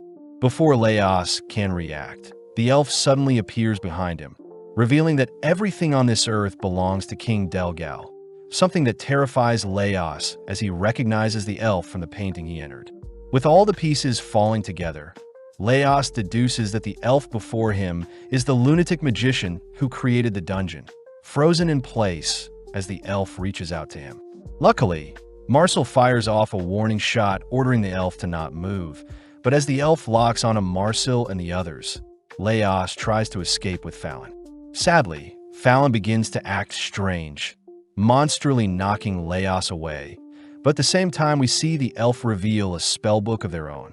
In mere moments, the elf begins uttering an ancient spell that summons forth creatures from the dragon's blood, an attack Marcel can't evade. Seeing as ordinary magic won't phase the bloody summons, Marcel uses her own blood to overwrite the attacking creatures, something that surprises everyone. Having cleared the creatures, Marcel asks if the elf is the creator of the dungeon, but the elf simply creates a rift in the ground, plunging the gang into a deeper floor. As the elf turns to face Fallon, we see several ghosts intervene, but the elf doesn't attack them, reassuring the ghosts that the king will return and they can all celebrate together. Standing before Fallon, the elf calls for Fallon to reveal its true form, choosing to gift Fallon with a new body as it demands Fallon to continue with its original mission. Following the gang, they seem to be trapped in a brick box, all freaking out as the walls begin to close in on them. But as Marcel prays for a second chance at life, several ghost hands appear through the wall, pulling Marcel through a trapdoor. As the gang follow Marcel's lead, they successfully escape the trapped room, all preparing to leave, but suddenly a swarm of ghosts surround them. Unprepared for the encounter, Chilchuck and Senshi muster up their remaining strength to fight, but the ghosts simply vanish before harming the gang. Chilchuck decides to scope out the area whilst the others recover. But when he opens the door, he encounters several orcs who demand to know how people entered their territory. Lead, the female orc leader, gets excited to slay an elf and human. But suddenly Senshi speaks up, declaring that he knows Lead is Zaun's sister and that they're friends with Zaun. Luckily, the orcs recognize Senshi as their vegetable dealer, all amazed to learn that Laos and the gang had slain the red dragon for them, swiftly rewarding the gang with their orc concoction. Taking charge, Lead personally mouth feeds Laos and Marcel the concoction. But seeing as this is the perfect time, Chilchuck asks Lead if she knows anything about an elf magician. Immediately, Lead cries that there's an elf that governs the dungeon and is responsible for maintaining order in the dungeon, and this would explain why the elf appeared now, seeing as the red dragon must have been a monster the elf was controlling. Chilchuck fears that both Laos and Marcel will want to continue chasing after Fallon once they wake up. He suggests they lie, but Senshi is clearly against deceiving the others, forcing Chilchuck to admit he fears death more than anything. When Chilchuck asks if Lead and her orcs can escort him out of the dungeon, Lead gets pissed seeing how spineless Chilchuck is, but Senshi steps in asking Lead to help Chilchuck, seeing as Chilchuck isn't a bad guy. With Senshi remaining behind with the others, Chilchuck follows Lead, all whilst cursing at the foolishness of the others to stay behind, but Lead asks if abandoning his friends was the right thing to do.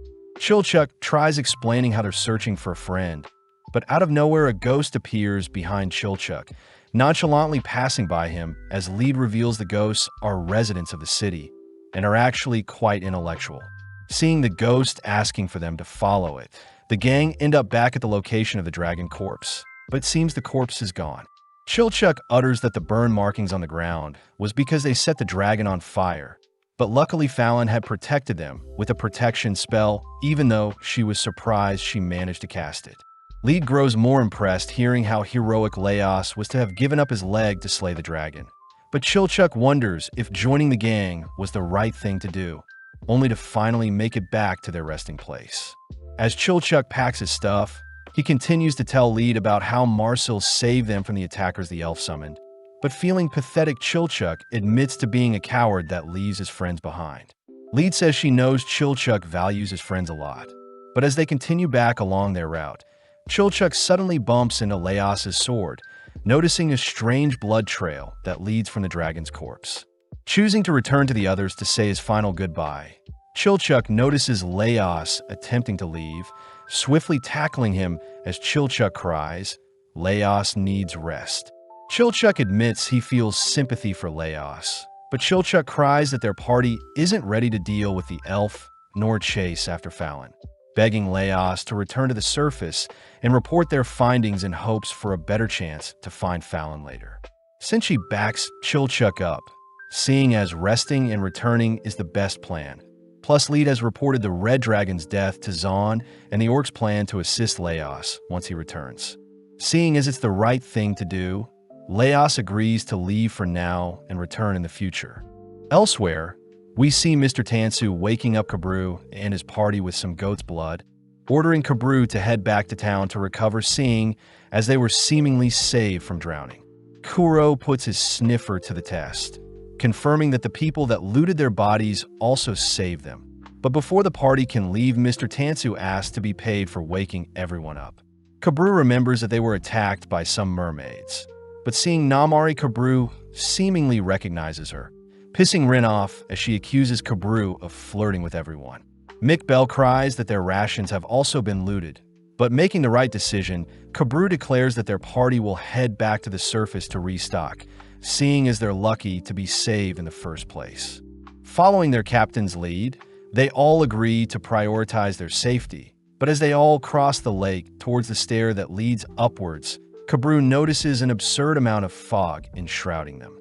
Seeing as his party has vanished, Kabru draws his sword, spotting a fishman marching towards him. Realizing that he's surrounded, Kabru desperately defends for dear life. But feeling the weight of the attacking monster strikes, Kabru drops his sword, tackling the monster in front of him to the ground. Kabru realizes the monster before him is his party member Dia the dwarf, uttering that there has been illusion magic cast around them to trick them into fighting each other. But having identified Kuro, Home, and Mick, Kabru realizes Rin herself has begun to cast a spell. Fearing the aftermath of Rin's magic, Kabru rushes to kiss Rin, smoothly stopping Rin from blowing up her own party. Spotting two fishmen wielding tridents, Kabru rushes to knock them out, but seeing as the illusion spell is still in effect, Kabru locks onto a particular fishman standing in the back.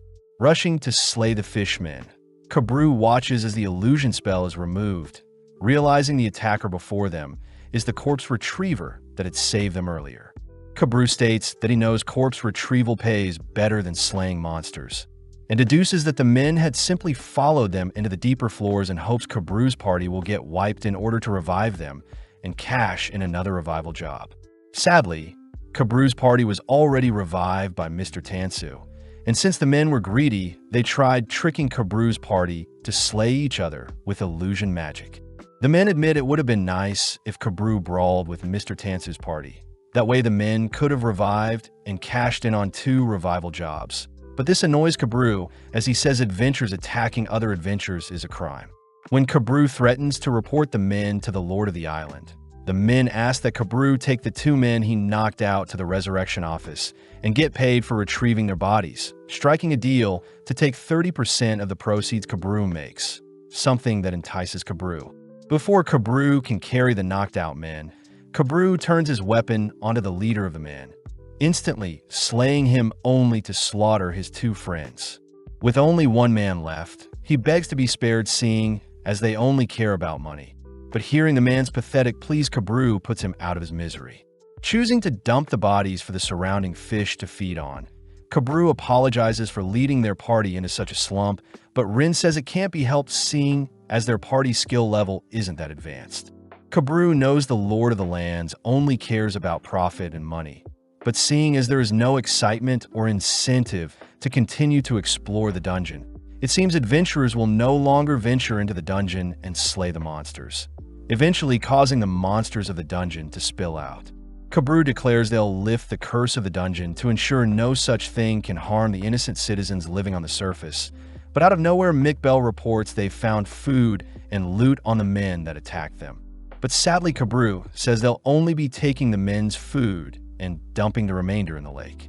With Kabru's party agreeing to be kind souls, they all settle for a well-earned meal, all wondering how such scummy men made it past the screening process to claim rewards, or if the men are part of a more larger corrupt operation, regrettably agreeing that they won't be reporting the men to the Lord of the Land. Kabru fears that newbie adventurers like Doni would be affected, but changing topics, Kabru wonders who the party of 4 that save them are, surprised that an elf was amongst them. Kabru asks Rin and Home if they recognize the ghost warding spell cast on them, prompting Rin to inspect the blonde hair tied around Kabru's arm, annoyingly stating that the spell must be the work of an honor student that graduated from a top magic school. Realizing something, Kabru utters that it would be an honor, in fact, to meet the party that saved them, suspecting the Tudin siblings to be the one to have been their saviors. Home asks why Cabris believes it was the Tudin siblings, hearing that Fallon graduated from a magic school, and seeing as Fallon was close with an elf that also graduated from the same magic school. It has to be them. Kabru also deduces that the party must have been venturing into the dungeon to retrieve a lost party member, and seeing as they just saw Namari with a different party, Kabru suspects their original party broke up due to income and goal disputes. Kabru also mentions how there must be a new dwarf in their party, seeing as Kuro smelled a dwarf with Leos's current party, but Dia brings up that Namari is the daughter of the prestigious arms dealer of the island, but was kicked out for embezzlement one day. Mick adds that Chilchuk is a middle-aged man that is only after money. As for Shuro, Mick asks if Rin knows anything, seeing as they're both Easterners, but seeing as they're from different islands, she has nothing on Shuro. Kabru says he heard Shuro had come to their land with several others and joined Leos's party to test his skills. But now that they've left the party, Kabru can't help but grow more excited to uncover everyone's motives for doing things. Kabru's party hear that Leos used to peel gold and share his funds with sick adventurers. But this caused most adventurers to pretend to be ill and take advantage of Leos's kindness, meaning Leos himself is not to be trusted with inheriting the dungeon, seeing as Kabru himself will be the one to rule the dungeon. Sadly, seeing as they've got a long way to go, they continue over the lake, but as hundreds of fish swarm them, the gang spot a massive sea serpent attacking them. Kabru is overwhelmed seeing the creature and knocking around his party, but attempting to calm his breathing, Kabru focuses on the serpent's movements. Before Kabru can attack the serpent, Hein appears, tossing an explosive into the serpent, only to call for Inyate to blow the creature back. As the finishing touch, Shuro himself decapitates the creature with a single slash. But as Maizuru tries complimenting Shuro's amazing power, Shuro ignores the compliment, demanding his party follow him deeper into the dungeon, stressing his party as Shuro is quite malnourished, having been fixated on Fallon all this time. Having a stroke of luck, Kabru thanks Shuro's party for saving him, greeting Shuro only to reveal that he has information on Fallon, something that immediately catches Shuro's attention as they all agree to merge parties. Back with Leos's party, 2 days have passed, but they are apparently lost with no idea of how to leave their location. Chilchuck is annoyed seeing as the original layout of the floor is changing, something Marcel believes to be the work of the Mad Magician. And seeing as there are monsters roaming the area, the gang will have to be sneaky. With the Red Dragon gone, the city's monsters have begun to return, but worst of all, both Leos and Marcel both seem to be exhausted and hungry, something that makes Senshi guilty as he feels responsible for feeding the party. Luckily, Chilchuck manages to sniff out some flowers, rushing over to inspect the location only to uncover a graveyard with mysterious people seemingly embracing each other. Before Chilchuck is entranced, Senshi covers Chilchuck's eyes, leading the entities to lunge at Chilchuck, but Leos appears cutting open one of the attackers. Seeing a mist appear from the entities, Leos declares the creatures to be dryad flowers, entities that emit spores that cause hay fever. Since both Senshi and Leos have been blinded by their allergies, Chilchuck is forced to help guide Senshi to slay an attacking dryad, only to be sprayed with more pollen. With only one dryad left, Chilchuck is forced to rely on his senses now that he is blinded as well, barely able to slay the last dryad. Elsewhere, Marcel is seen depressed about her broken staff, horrified to see the boys return after slaying some dryads, creatures that are neither male nor female. Seeing as they're out of food, Leos discovers some dryad fruits they can devour, but Senshi wonders why the last dryad they slayed didn't release any pollen. Leos says the last dryad must have been female and must have been protecting its fruits before pollination. But as the gang plucks some buds that are meant to grow into dryads in the future, they manage to gather a decent harvest alongside some mandrakes. Getting to work, Senshi begins dicing and boiling a portion of the ingredients, creating a mash. Next, Senshi chooses to grill the dryad buds, topping them with cheese to create some pumpkin pottage and sauté buds. Marcel is still against consuming such grotesque vegetables, but delighted by the sweet taste, Marcel quietly accepts the meal, prompting Leos to savor the cheesy buds. The gang fear that the morphing dungeon will prevent them from ever leaving, but the gang reason they should start noting down any patterns the dungeon exhibits, exciting Marcel as she declares she'll have to teach Leos some healing and defensive magic if they want to survive the magician's wrath. Seeing as Fallon has already taught Leos the fundamentals from the gnome system, Marcel offers to build on Leos's magic knowledge, all while Senshi tries standing in for Chilchuck's deceased father, attempting to explain the birds and the bees to Chilchuck. Choosing to stay in an abandoned house, Marcel takes Leos's hand, asking him to place it on one of her wounds whilst ordering Leos to sync up his breathing with hers. Repeating Marcel's spell, Leos manages to heal a small scratch from Marcel's ear, and seeing as Senshi is in need of some healing, Senshi is Leos's next test subject. In the meantime, Marcel tries repairing her staff with sticks from the dryads, But seeing Senshi behaving shy before Leos can heal him, Marcel reminds the boy's skin-on-skin contact is normal. Chilchuk says he prefers if Leos developed his social skills as a leader, calling out Marcel's use of black magic. But Marcel wonders if Chilchuk's hatred towards magic may be because his kind were kidnapped by elves who tampered with black magic in the past. Marcel chooses to explain the type of black magic she is studying, elaborating by asking how someone would scale a spell from a small incantation to a much larger one. Marcel says she mainly uses coordinate magic, similar magic that connects sections of the dungeon to other dimensions and allows monsters to be summoned in the first place. Marcel reveals that since Fallon couldn't revive herself, Marcel had rewrote a section of the dungeon to integrate Fallon into the dungeon in order to resummon her, but out of nowhere the dungeon begins to shake. Glancing outside, the gang notice bricks from a nearby castle moving strangely. But before the gang can investigate, Leos collapses, experiencing mana sickness as it is his first time using magic. The gang chooses to leave Leos to suffer and recover on the floor, inspecting the shifting dungeon structure. But as the gang leave from a moving platform, they suddenly encounter a cockatrice, a more dangerous version of the basilisk. As the gang flee into the nearest room, Senshi declares that the cockatrice's snake head allows the monster to pick up heat signatures and has a petrifying bite, plus the rooster head has heightened vision, making fleeing a difficult option for the gang. Remembering how Leos fought the basilisk, Marcel begrudgingly heads outside, fearing that her shouting and wailing won't intimidate the creature, but seeing as she is the tallest out of the trio, she steals her resolve. Turning the corner, Marcel draws the creature's attention with a massive explosion, prompting Senshi to strike the snake head, but his cut is too shallow. Realizing she messed up, Marcel is forced to tank a snake bite, barely managing to explode away the snake head, all while Senshi follows up by cleaving at the rooster head, successfully slaying the creature. Returning to Leos, the gang report Marcel's snake bite, horrifying Leos as he orders Marcel to huddle up and wait for the petrification to take action. But Marcel cries for a solution. Suddenly, Marcel's body turns to stone, annoying Leos as her body is in an awkward position to move.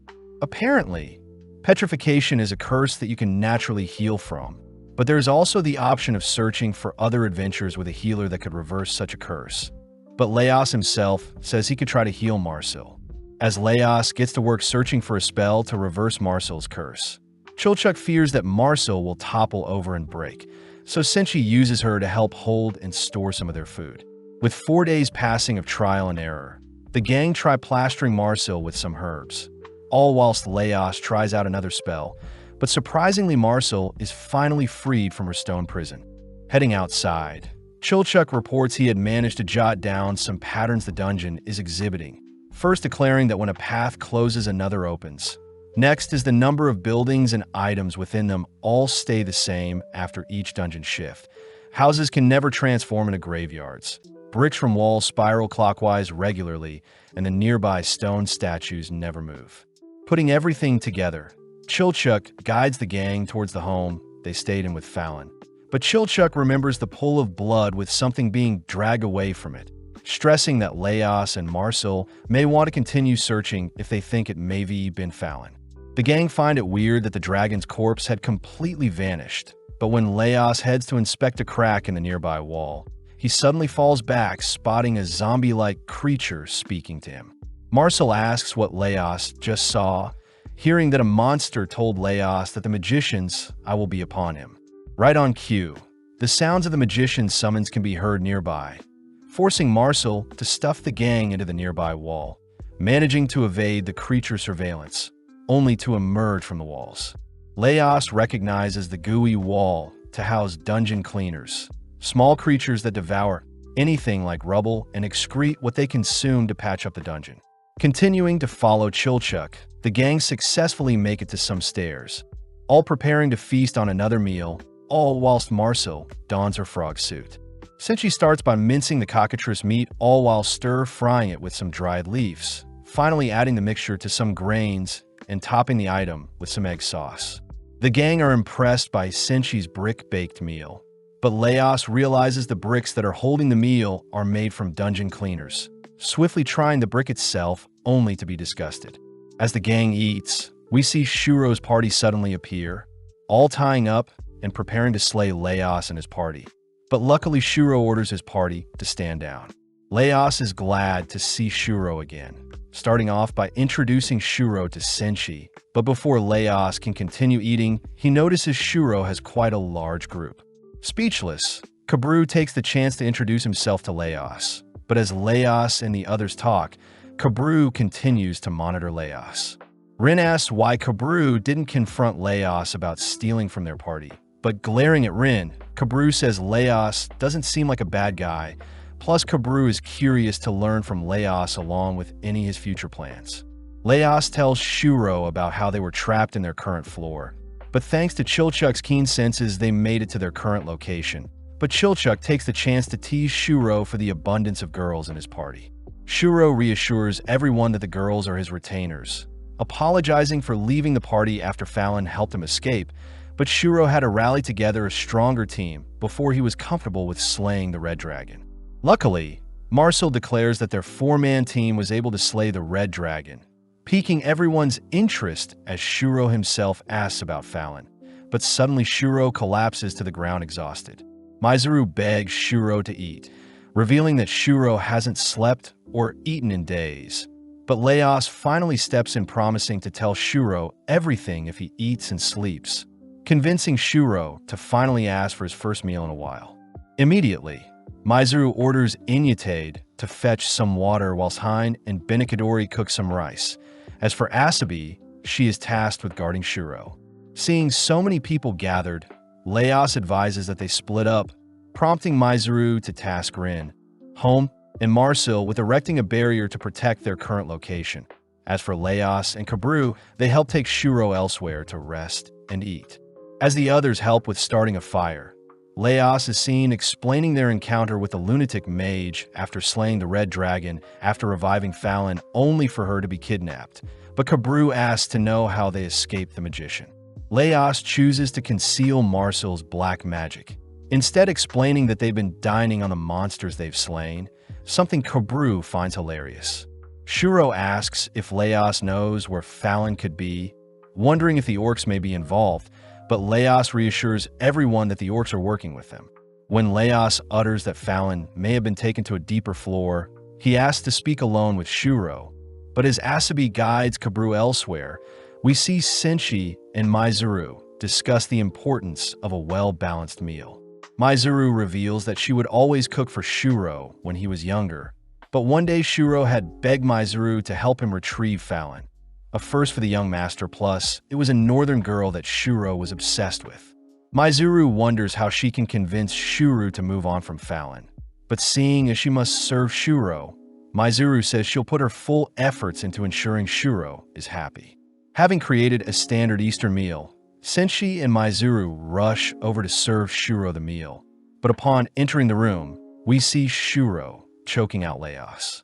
Maizuru demands to know what happened, only for Asabi to utter that Laos had used black magic to revive Fallon, something Shuro cries is illegal. Shuro says Fallon will surely be captured and tortured, plus the elf from the west may also intervene, but Laos states it was the only way to bring Fallon back, something that makes Shuro draw his sword.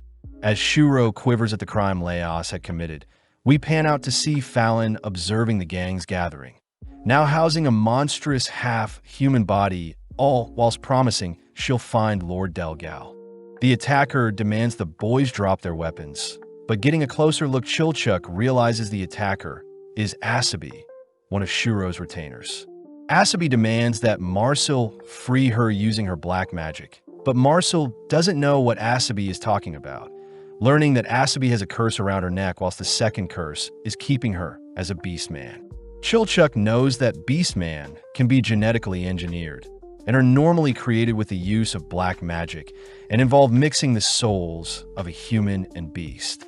Marcel starts by inspecting the curse and Asabi's neck, hearing that the curse may harm Asabi if Maizuru herself doesn't refresh the cooldown. But as Marcel works on dispelling the Eastern curse, Asabi demands to be fed. Spotting some leftover rations, Asabi scoffs down the item, only to begin choking on the meal, prompting Senshi to promise to make a warm drink for her. Senshi gets to work cooking some garlic, rice, and mushrooms. Saddened to see this is all he can make, but luckily he has cheese to finish up the risotto. At first, Asabi refuses to eat such a meal, but upon catching a whiff of the scrumptious food, Asabi scoffs down the meal like a child. The gang can't help but notice how sporadic Asabi is eating, but upon seeing Asabi being picky and tossing away some mushrooms, Senshi gets pissed, ordering Asabi to treat her food with respect and eat what she threw away. With Asabi refusing, Asabi's neck curse suddenly gives rise to a monstrous entity that stabs at Asabi.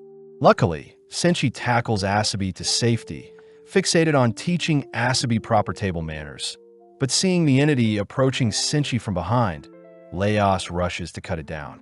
Magically, Laos misses the target, crying out for Senshi to be careful. But inspecting the creature, Senshi identifies the entity to be holding a delicate meat carving knife. As Senshi retrieves his pot, he manages to block the entity's strike, ultimately shattering its delicate blade. Following up, Senshi manages to pin the creature to a wall, allowing Laos to set the creature on fire. Asabi is surprised Laos and his party is so caring for her, choosing to reveal that she's been searching all her life for someone to help break her curses. But Marcel sadly informs Asabi that she has no idea of how she can separate Asabi from the beast soul within her. Marcel likens it to Asabi's body being the shell of an egg, and her human and beast souls are yolks and egg white that have been mixed together, something Marcel has no way of separating. Asabi demands to know why Laos and his party are chasing after Fallon then, hearing that Laos isn't too sure himself as he plans on at least reaching Fallon and stopping her from attacking others. Plus, they can't return to the surface, seeing as they'll be restrained for using black magic.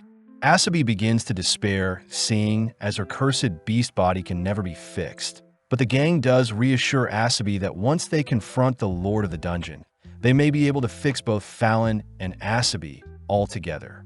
Seeing as the gang is recruiting her, Asabi asks to be called Izutsumi. That night, Laos dreams of his parents ordering him to leave his adventuring duties behind, reminding Laos that he'll always be a failure having already dropped out of school and the army. Plus, the voices in his head remind Laos that he is quite gullible. Flashing back, we see Marcel offer to stand guard whilst the others sleep, but seeing as she's exhausted, Laos forces Marcel to head to bed. Instantly, Marcel falls asleep, but the gang are worried seeing her painful grunts whilst sleeping. Laos recognizes the pain to be because of a nightmare, a phenomenon that haunts people sleeping and can even cause death. And seeing as you shouldn't wake people when they're experiencing a nightmare, Laos reasons he should delve into Marcel's dream and wake her up. Using Marcel as a pillow, we cut back into Laos's dream where he manages to fight off the negative voices in his head, only to transform and begin digging into Marcel's dream. Flung into a strange-looking library, Laos hears a younger Marcel calling out to him, but when Laos tries waking Marcel up, a tremor can be felt. Immediately, Marcel and Laos flee, all whilst Marcel utter that her papa and Pippi had been eaten by a monster. Although being chased in a dream is quite common, Laos remembers a time when Fallon helped free Shuro from his nightmare, telling Laos that shielding the dreamer from their past trauma and scars is what frees them from their nightmare. Laos declares he'll slay the creature chasing them, but getting a peek at the monstrosity chasing them, our duo flee for dear life, both confused as to what the creature is. Seeing Marcel cower in fear, Laos reassures Marcel they'll defeat the creature, but racking his brain for the classification of the monster they're facing, Laos realizes the monster must be a worm from the dragon family. As Laos lists off the features of the worm, Marcel signals to Laos that the monster is caught up to them, both barely escaping the grasp of the monster, but having been grazed by the monster, Laos's face begins to deform. At the same time, the surrounding area begins to morph and bend, a result of the dreamer feeling more anxious and scared. Laos fears what will happen if he passes away in someone else's dream, putting on a smile only to remind Marcel that she can use magic to attack the creature. Marcel begins hugging her doll more tightly, uttering that she had tried using magic, but it failed, something that makes Leos realize that Marcel is feeling guilty for Fallon's transformation, and Marcel's nightmare revolves around her fear of death. Leos states that running away will do them no good, instead dragging Marcel towards the monster only to reassure Marcel that Fallon can be resurrected countless times in the dungeon. Strangely enough, the monster tries sucking only Leos in, but Marcel manages to save him, both continuing to flee from the monster. Leos wonders if his morph face is due to him suddenly aging sporadically. But suddenly Leos hears Marcel cry that during her papa's funeral, her mother had told Marcel that she runs faster than others, and that the reason the people around her pass before she does. Leos learns that Pippi is Marcel's pet bird, and that Marcel is actually afraid of others passing away and leaving her alone. But as the creature appears, Leos cries for Marcel to believe in herself. As the creature drags Leos away, he reminds Marcel she is capable of amazing things, ultimately giving Marcel the courage to manifest a spell book that finally eradicates the creature. As both Leos and Marcel awaken from their nightmare, Leos reveals that there were nightmare monsters hidden in Marcel's. Not too long after, the gang stumble onto some bloodied stairs, signs that Fallon must have squeezed down the stairs before them. Reaching floor 6, the level is known to have many tunnels dug by ancient dwarves, all intricate and endless, but seeing the snow brushing past them, Leos says something is off, seeing as the 6th floor is meant to be hot and humid. Chilchuck says he definitely recognizes their path, seeing as the red dragon wiped them out on the 6th floor, and the change in temperature may be due to the shifting dungeon. Leos says it is hard to follow Fallon's bloodied tracks with the snow covering it, but the gang reason they should head to where they were wiped out in hopes of retrieving their belongings. Chilchuck demands to know what Leos plans to do with the Mad Magician. Hearing as Leos mentions the name Lord Delgal, the person the Red Dragon is seemingly searching for. Marcel recognizes Lord Delgal to be the last king of the Golden City that fell a millennium ago, and a lot of the loot found has inscriptions of him, all praising him. Chilchuck realizes that when the dungeon was first discovered, it was Delgal, the old man, who appeared before them only to vanish into dust, making the Mad Magician's search for Delgal impossible, seeing as he has vanished. Leos suspects the Mad Magician is simply protecting the king they were assigned to serve, but when the gang hear that Leos had already encountered the same elf in the paintings, the gang cry Leos should have told them sooner. Marcel says it's unique for an elf to live over 1,000 years, since the average lifespan of an elf is around 500, and there is no magic in the world that can extend one's lifespan. Leos says they can maybe show that they aren't enemies of Delgal nor the magician. But as the gang continue along the tunnel, they're all struck by harrowing cold winds. Fearing they'll get separated, the gang all decide to hold onto each other, barely managing to make it to a nearby shelter. Drowned in darkness, Marcel lights up their surroundings, but surprisingly, there seems to be a few extra party members. Inspecting the members, Leos says there are shapeshifters amongst them, normal encounters when Leos was working his hometown. Although the creatures aren't immediately violent, they tend to devour the original copy and take their place, frightening everyone. Luckily, Leos's clones are clearly incoherent and non-realistic, a feature of the shapeshifters as they can read memories and morph based on how other people expect them to be. The gang first rule out a masculine-looking Marcel, only to pick out a copy of Chilchuck and Senshi based on their irregular clothing, ultimately locking up a portion of the copies. Leos knows that attacking the remaining copies will end in a brawl, so the gang continue sifting through the copies, first demanding that Marcel's copies show off their magic books. Luckily, the gang are able to apply the same technique to remove one of each copy, leaving only pairs for Marcel, Senshi, and Chilchuck. Unable to pick out the fakes, Leos reasons they should all cook up a meal, but the gang fear that Leos still won't be able to figure it out. With the pairs all ordered to create their own meals, Leos starts by observing Chilchuck's sitting habits. But when Chilchuck asks for help with opening a jar, Chilchuck cries that the real Chilchuck would never do such a thing. As Leos notes down the Chilchuk's behaviors, he moves on to Marcel, only to observe Marcel be complaining as usual, whilst Marcel seems cool, calm, and collected. Finally, Leos finds it hard to distinguish the Senshis, seeing as they're both masters at cooking. But Leos does note how cool-looking one of the Senshis are. With the meal being served, Leos admits he has no idea who is real and fake, but relying on his intuition, Leos ends up picking out his party from the clones. Immediately, the pairs begin to bicker and argue, but Leos reasons that shapeshifters must be carnivores or omnivores since they eat humans, plus the shapeshifters shouldn't be able to cook. Seeing as the shapeshifters reside in locations with low visibility and only target the weak, Leos deduces that a greater enemy is waiting for them to tire themselves out. But seeing no other choice, Leos prepares to reveal his trump card. Getting on his hands and knees, Leos begins to howl and bark at the enemy ahead, channeling his experience playing with dogs to threaten the creature in the shadows. But suddenly, the shapeshifters disperse as the beast in the shadow appears before our gang. Knowing that the first to flinch is the loser, both Leos and the beast rush each other. But funnily enough, Marcel blows up the monster with a single spell.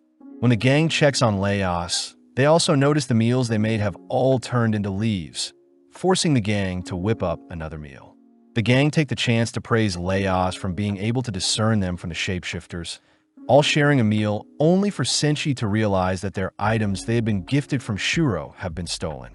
Following some grain tracks, the gang stumble onto an empty cell with their provisions. But turning around, they notice an attacker has captured Marcel and is demanding to have a chat. The attacker demands the boys drop their weapons, but getting a closer look, Chilchuk realizes the attacker is Asabi, one of Shuro's retainers. Asabi demands that Marcel free her using her black magic, but Marcel doesn't know what Asabi is talking about, learning that Asabi has a curse around her neck whilst the second curse is keeping her as a beastman. Chilchuk knows that beastman can be genetically engineered and are normally created with the use of black magic and involve mixing the souls of a human and beast. Marcel starts by inspecting the curse and Asabi's neck, hearing that the curse may harm Asabi if Maizuru herself doesn't refresh the cooldown. But as Marcel works on dispelling the Eastern curse, Asabi demands to be fed. Spotting some leftover rations, Asabi scoffs down the item, only to begin choking on the meal, prompting Senshi to promise to make a warm drink for her. Senshi gets to work cooking some garlic, rice, and mushrooms. Saddened to see this is all he can make, but luckily he has cheese to finish up the risotto. At first, Asabi refuses to eat such a meal, but upon catching a whiff of the scrumptious food, Asabi scoffs down the meal like a child. The gang can't help but notice how sporadic Asabi is eating. But upon seeing Asabi being picky and tossing away some mushrooms, Senshi gets pissed, ordering Asabi to treat her food with respect and eat what she threw away. With Asabi refusing, Asabi's neck curse suddenly gives rise to a monstrous entity that stabs at Asabi. Luckily, Senshi tackles Asabi to safety, fixated on teaching Asabi proper table manners. But seeing the entity approaching Senshi from behind, Leos rushes to cut it down.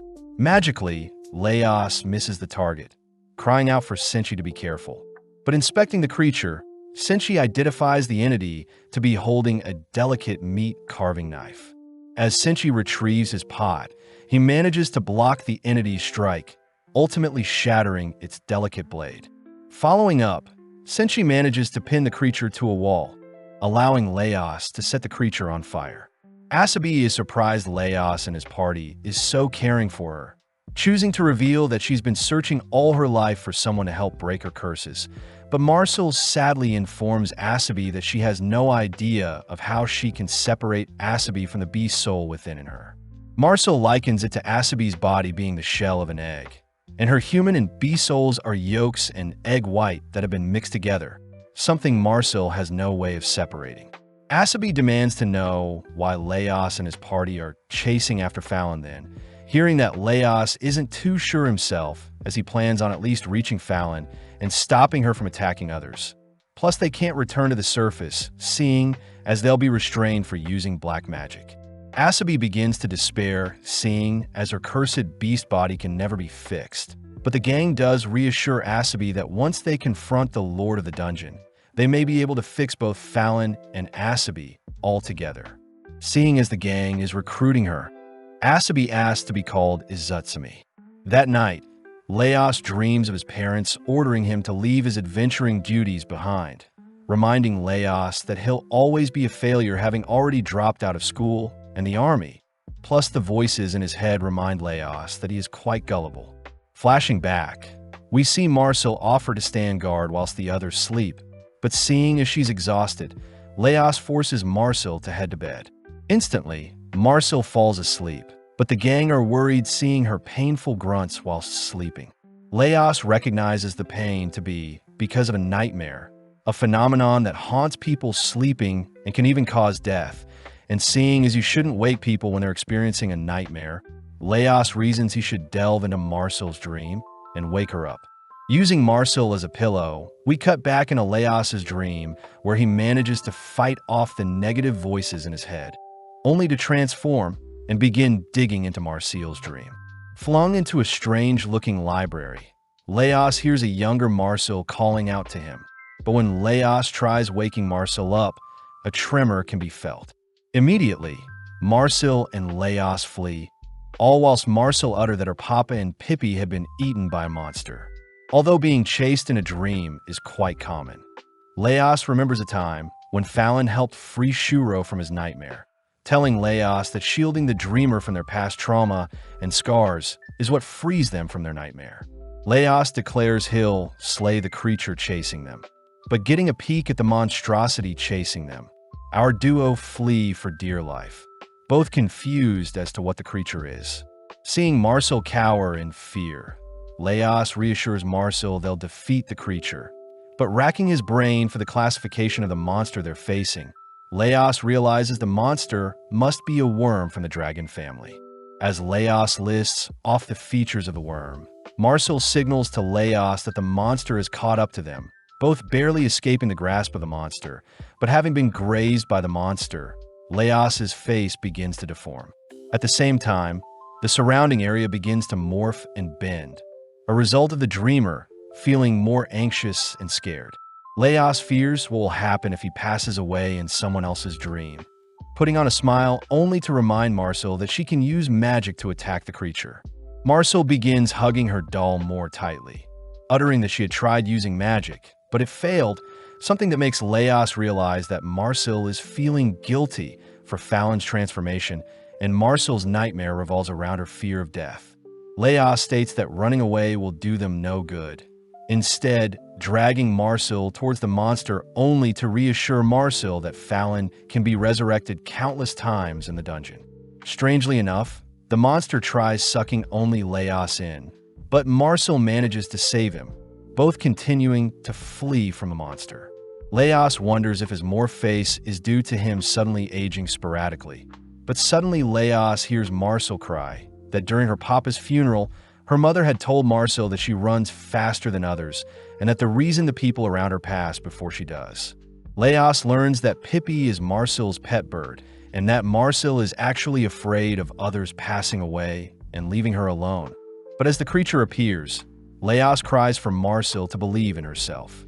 As the creature drags Leos away, he reminds Marcel she is capable of amazing things, ultimately giving Marcel the courage to manifest a spell book that finally eradicates the creature. As both Leos and Marcel awaken from their nightmare, Leos reveals that there were nightmare monsters hidden in Marcel's pillow. Leos gets to work cleaning the nightmares off, uttering that they're known as Shun, creatures related to dragons. Steaming and seasoning the nightmares, the gang indulge in their plump taste, all whilst watching the nightmares project the memories of Marcel's dream. Heading through a narrow passage, the gang squeeze through a tight gap, ultimately falling into the pit where they fought the red dragon. With the place frozen over, Marcel utters that it was believed the pit was the deepest in the dungeon, but recently a magic door had been discovered. In their last expedition, the gang had started to sketch out the door for the Lord of the Island, but it was their encounter with the red dragon guarding the door that put everything into motion. getting to work searching for their lost gear. The gang notices a decent amount of it has been ransacked, but luckily Marcel's sleeping bag and Leos's clothes aren't touched. As for their food, it seems to have been eaten, but seeing as other things have been untouched, Chilchuk reasons that only monsters have visited their location.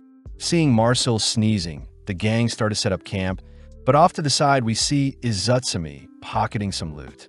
Luckily, Chilchuk orders Izutsumi to return what she just stole, scolding her for stealing, but Izutsumi fires back by stating Chilchuk's kind have stories of their legs being lobbed off for stealing. Marcel tries calming the duo down, only to be called to inspect an ice ball that seems to have frozen fish in them. Marcel reasons it's the perfect chance to teach Leos how to draw a magic circle. Happy to hear Leos is getting used to his magic fatigue, but his hallucinations are getting worse.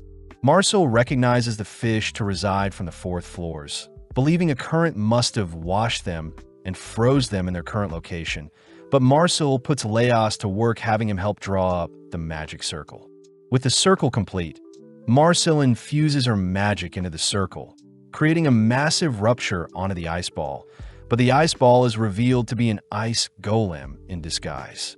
Funnily enough, Senshi remembers accidentally losing one of his totems, reasoning it must have been washed away and gave birth to the golem before them. As the golem roars, the icicles in the ceiling begin to shatter, all falling towards the gang, but Leos chooses to tank several of them to protect Marcel. As the golem prepares to smash Leos, Izutsumi draws its attention, hearing that they need to break its core to destroy the golem. With Izutsumi keeping the golem distracted, Chilchuk scans the golem from afar, but Izutsumi seems to have gotten stuck in the snow, suddenly mauled by the golem. Luckily, Izutsumi escapes unharmed, watching as Chilchuk fires an arrow at the golem's head, but as Izutsumi checks where the arrow landed, she realizes the golem's core is in its forehead. Seeing as Chilchuk is useless in battle, Izutsumi has no choice but to slay the golem herself, making use of her quick footwork along with an extra arrow to pierce the golem's core, ultimately destroying the creature. The gang are amazed by Izutsumi's strength, but seeing Izutsumi sneezing, they all rush into a cave, starting a fire only for Marcel to order everyone to change out of their wet clothes. Marcel offers to cover Izutsumi with a blanket, but Izutsumi reassures everyone she has nothing to show, nonchalantly changing out of her wet clothing, but Marcel still rushes to cover Izutsumi up. Seeing as it's getting warmer, Senshi tries thawing out a frozen fish, accidentally steaming up the room, but this inspires the gang to sweat it out in their makeshift sauna. Senshi starts to stew the fish to create a broth, adding diced mushrooms and nightmare to enhance the stew, only to top it off with some harpy's egg. With Senshi steaming their egg concoction, he quickly stops Izutsumi from eating first, asking everyone to gather only to finally serve up his grilled fish and steamed egg dish. As the gang feast on the meal, Chilchuk hands Izutsumi her newly patched bag, apologizing for insulting her earlier, and asks that Izutsumi get more comfortable around their party. Seeing everyone so jolly, Izutsumi wonders what this strange warm feeling inside of her. Cutting to after the meal, where Marcel helps Izutsumi try on some new clothes, revealing Izutsumi's new adorable form, having borrowed some AnimeSummaries clothing. As the gang munch on some sweet boiled mandrakes, Izutsumi is seen handing her mandrake over to Leos, refusing to eat it. Leos orders Izutsumi to at least have one bite, but clawing at Leos, Izutsumi says she doesn't like eating monsters, fearing that they'll pass down strange diseases. Marcel sympathizes with Izutsumi's thinking, but Marcel admits that she's been surprised by the taste of most monsters, asking what Izutsumi would do with food she didn't like in the past. Izutsumi remembers handing the food she disliked over to Inyatade, but as the gang continue through the strong, chilly winds, they choose to set up camp once more, seeing as the blizzard before them is picking up speed. The gang notice Senshi completely exhausted, reasoning they should try to cook something themselves, but when they go over their remaining resources, Leos reports they're low on essential food items. Izutsumi cries that she will only eat non-monstrous food items, but Leos states that monster food is just like eating cattle or vegetables, but refusing to hear Leos's yapping. Izutsumi suddenly notices a sheep growing from a tree. Leos says the plant before them is a barometz, quickly rushing after Izutsumi, who has already approached the plant, declaring that the plant tends to attract carnivores of all kinds. Stopping at a cave, Izutsumi and Leos spot dire wolves emerge from the cave, but as Leos draws his blade, Izutsumi leaves Leos to deal with the wolves himself, heading to explore a cave. Seeing Izutsumi running off, Marcel confronts Izutsumi, demanding to know what Izutsumi is doing, but Izutsumi is simply having the others make up for their lack of effort when fighting the ice golem earlier.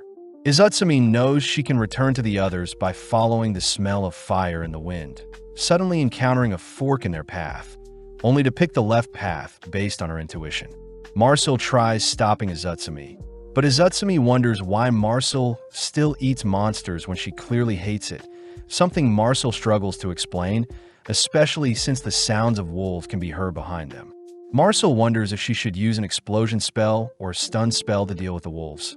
But annoyed Izutsumi chooses to run off, suddenly hearing a massive explosion behind her. Flashing back, we see Heinz scolding Izutsumi for having Inutade clean snow from the roof. And due to Inutade's clumsiness, she fell from the roof and hurt herself.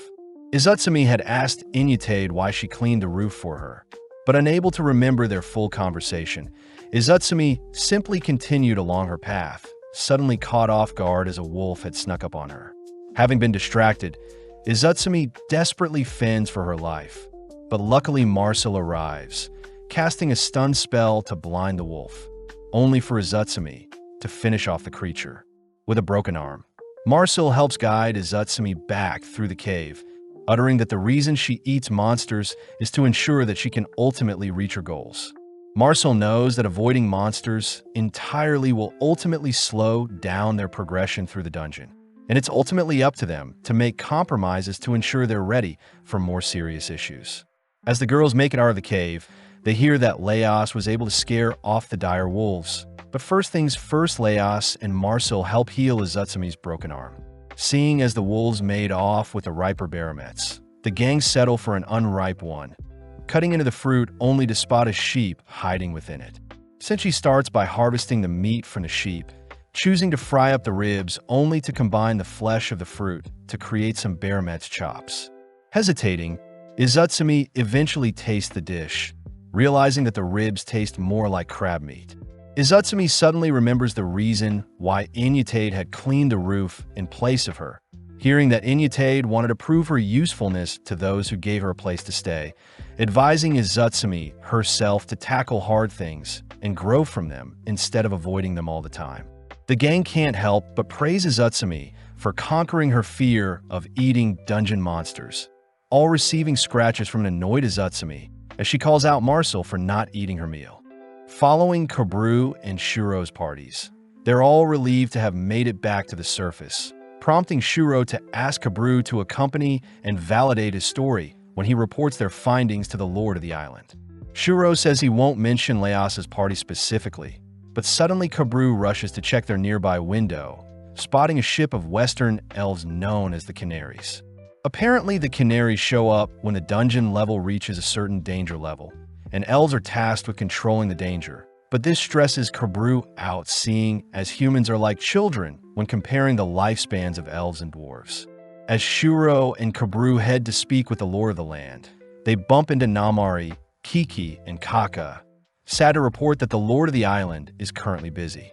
Kabru refuses to allow the elves to take over the dungeon, revealing that his hometown used to thrive because of a dungeon, but when monsters began to spill out, elves had arrived to slay the monsters, accidentally slaying Kabru's mother and many others during the process. Refusing to be bullied around by the elves, Kabru chooses to interrupt the Lord's meeting with the elves, courageously asking if he can give a report on their recent findings. Seeing as the elves permit Kabru to speak, Kabru reveals they encountered a human-turned-monster. A creature Flecky knows must be a chimera. Ada says they should speed things up, prompting Patadol to order their forces to enter the island immediately, but Mr. Tansu is against elves invading their land. Sithis Offrey reminds Mr. Tansu that lives may be at stake, convincing the Lord to agree to listen to the elves, something Lishan praises the Lord for choosing. Kabru and Shuro notice the elves asking the Lord to sign over the dungeon to them, annoying Kabru as he had spent his entire life searching for competent party members to conquer the dungeon, but sadly most of them were corrupt and selfless. When Kabru had heard of Laos, he was intrigued by his character along with his strange party members, reasoning that Laos himself is the closest person they have that can rectify the ever-changing situation in the dungeon.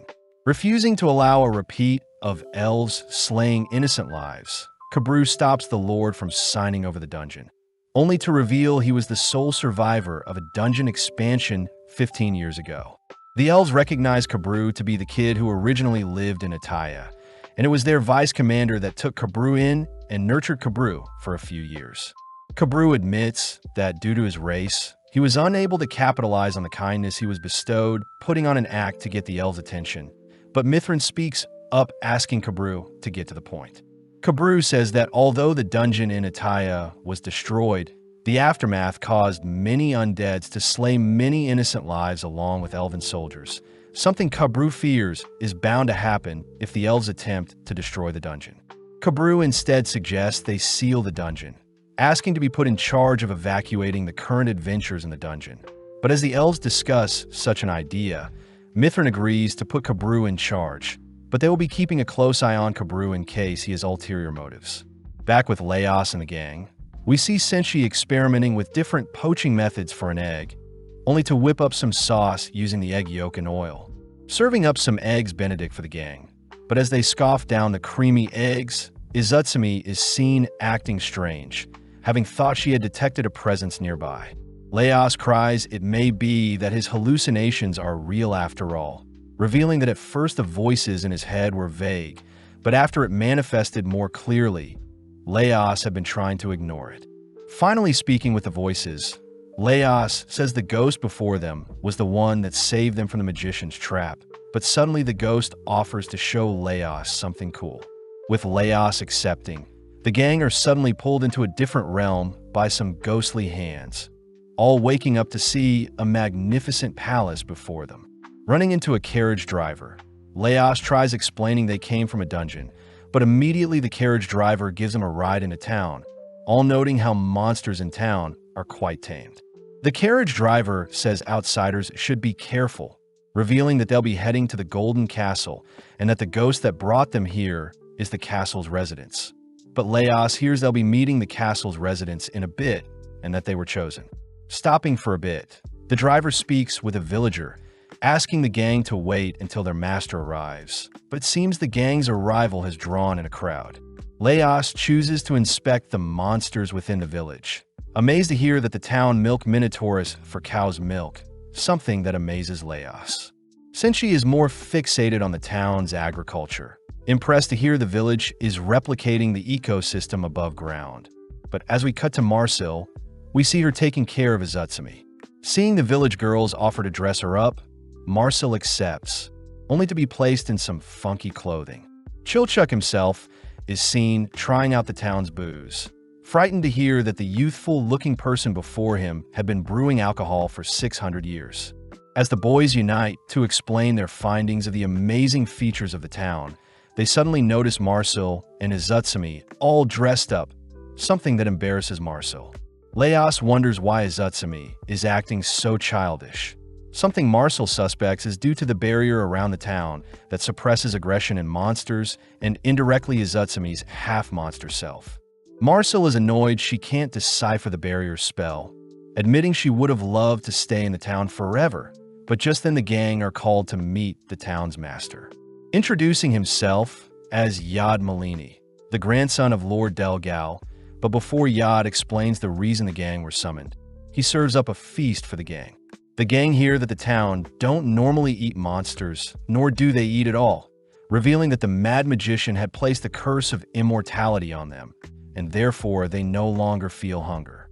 Yad admits he was never able to figure out why the magician had cursed them, having barely remembered his grandfather blaming himself for being the reason the magician turned to black magic in the first place. And eventually Delgal sought out help from people on the surface, never returning. Yad is relieved that his grandfather was able to make it to the surface before passing away, but apparently other villagers had tried to leave as well, but due to their immortal bodies, their flesh was ripped away from them, leaving them to wander around in the dungeon in their ghost-like form. Marcel asks why they were summoned, learning that Yad and his village believe in the prophecy of a person wielding a winged sword that will slay the mad magician and free the townsfolk from their immortal curse. Leos does agree that his sword has wings, but seeing that there is also a lion face on his sword's hilt, Yad reveals that the winged lion is the guardian deity of their village. Apparently, the winged lion had been chained up by the mad magician, but the villagers are still able to read the lion's prophecies when they dream, and is the reason why Delgal left for the surface to begin with. Yad chooses to reveal the entirety of the prophecy, stating that the person wielding the winged sword will slay the mad magician and claim the dungeon for themselves, personally asking if Leos can fulfill the prophecy and set them all free. That night, Leos feels bad for agreeing to free the villagers, wondering why Kinsuk had sprouted a lion head out of nowhere. Senshi mentions how the food they were served was quite bland, stating that it was strange that people who don't eat tend to their fields and regularly clean. Something Senshi suspects is to keep them sane and human. As the gang head to bed, Senshi reminds Leos of what he promised to Zon the Orc Chief, asking Leos to really consider his future, especially since Yad's touch was depressingly cold. The next morning, Leos awakens and smells something sweet, choosing to investigate the source of the scent only to spot Senshi flipping pancakes and entertaining Yad. As the gang sit down for breakfast, Yad admires the gang's appetite, but when offered a taste himself, Yad can only comment on the pancakes' soft and warm textures. Yad reveals that in the past he would sit at the table with his grandfather and his parents, and Thistle the lunatic mage would always be by Delgal's side. Apparently, Yad's great-grandfather had welcomed Thistle as a jester, and over time, Thistle became like a brother to Delgal, but when Delgal ascended the throne, Thistle began to study magic. Since the kingdom had many relics left behind by the dwarves and elves, it was natural that Thistle discovered black magic, and eventually Thistle's thirst for knowledge consumed him, leading to immortality spells being cast upon their kingdom. Leos wants to speak with Thistle and understand his motives, but Yad warns against it, as Thistle is quite strict with who he talks to, and has slain people who even tried helping Delgal escape their town. At the same time, we see some of Thistle's summons scanning the village, all whilst Yad orders Leos to keep contact with Thistle to a minimum. Yad instead suggests the gang try and speak with the winged lion, as it will be their best bet at defeating Thistle, only to lead the gang towards an exit in their kingdom that reattaches to the dungeon. With the townsfolk handing the gang some supplies, the gang are escorted away by some ghost, but as the gang leave, Thistle suddenly appears demanding to know who he was talking to just now. Falling through space, the gang appear in a strange location, a place Leos recognizes as a reservoir crafted by ancient dwarves. Chilchuk says his compass isn't working, plus Senshi seems to be sick, but as the gang chat about their next course of action, we see Izutsumi returning back to her normal self. As Leos and Marcel scope out the area, Senshi asks if Chilchuk can see the markings on the pillar next to them, only to request Chilchuk to replicate the symbols onto the surrounding pillars, as this will help them determine their location. Getting to work, Chilchuk helps Senshi figure out they're somewhere southeast, but just then Leos and Marcel return to the group, crying that they've found tracks resembling Fallon's. Leos does admit it could have just been a griffin, a creature with a lower body of a lion and an upper body of a bird, but hearing the news, Senshi begins to quiver. The gang declare they'll prepare to track down the creature, but Senshi states he can't, trying to come up with an excuse, but the gang aren't listening. At that moment, the griffin attacks from above, barely missing the gang, but seeing the creature up and close, Leos is amazed. Annoyed, Marcel prepares to shoot the creature out of the skies, but Senshi strangely begins to flee the scene, ultimately attracting the griffin's attention. Running for dear life, Senshi wounds up getting snatched by the griffin, horrifying the gang as Senshi is quite defenseless. Leos begins to have a mental breakdown, especially since the griffin could have taken Senshi anywhere, but luckily Marcel says she'll summon familiars to help look for Senshi. Marcel explains there are 3 types of summoning magic: the first being the domination of existing monsters. But this process is complex and could alert Thistle to their location. The second is altering existing plants and animals into monsters. And finally is the creation of a monster from scratch. Laos fears that such a thing sounds complex, but Marcel says it is if they were summoning an autonomous creature, but for their case, a mobile one will do. With Marcel preparing the magic circle, Marcel asks Laos to retrieve all the food they have, only to ask if Marcel can teach him what she's doing. Marcel immediately refuses, prompting Izutsumi to ask who Senshi is and how the gang met him, but the gang admit they don't know too much about Senshi. Chilchuk did find it weird that Senshi had been studying monster food for over 10 years, but the dungeon was only discovered 6 years ago. Plus, Senshi has rare equipment, can read ancient dwarven code, and fears a griffin from an unknown floor.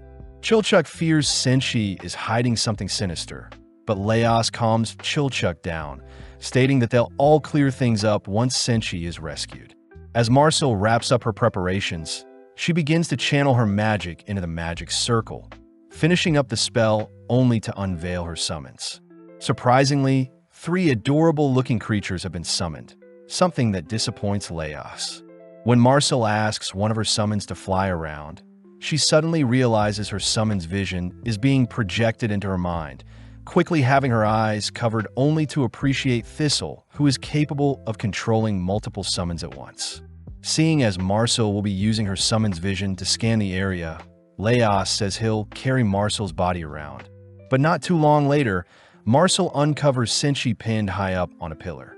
Marcel's summon tries tugging at Senshi, but it seems he's been bound pretty tightly, suddenly swiped out of the air as the griffin has spotted Marcel's summon. Having lost her vision from the skies, Marcel fears that facing off against a griffin will be impossible, especially since the creature's stats and capabilities exceed most monsters. Marcel asks for Laos's advice to overcome the griffin, watching as Laos begins to shape her second summon, declaring that the summon will need a sharp body to help with agility, just like Thistle's wyvern summons.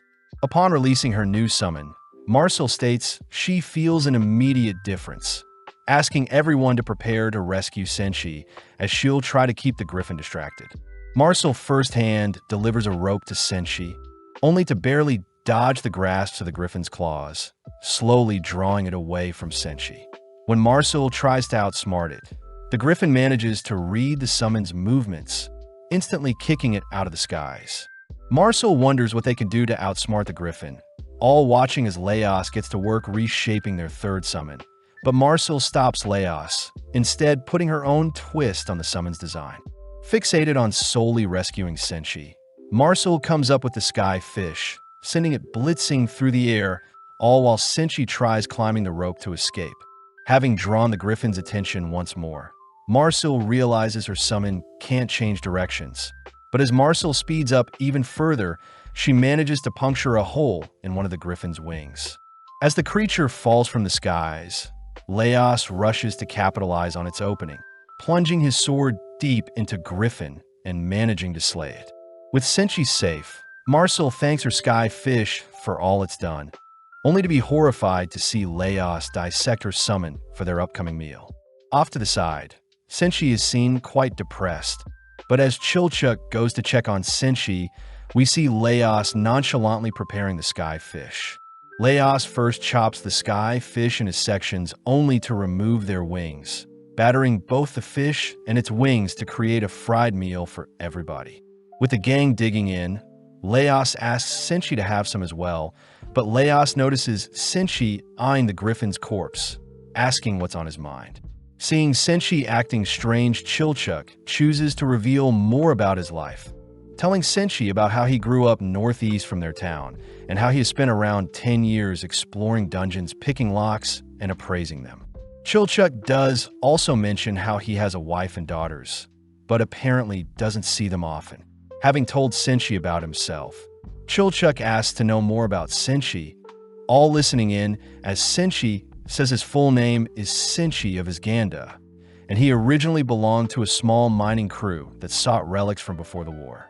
One day, Senshi's gang had uncovered something massive, a golden castle that eventually became the dungeon they're currently in.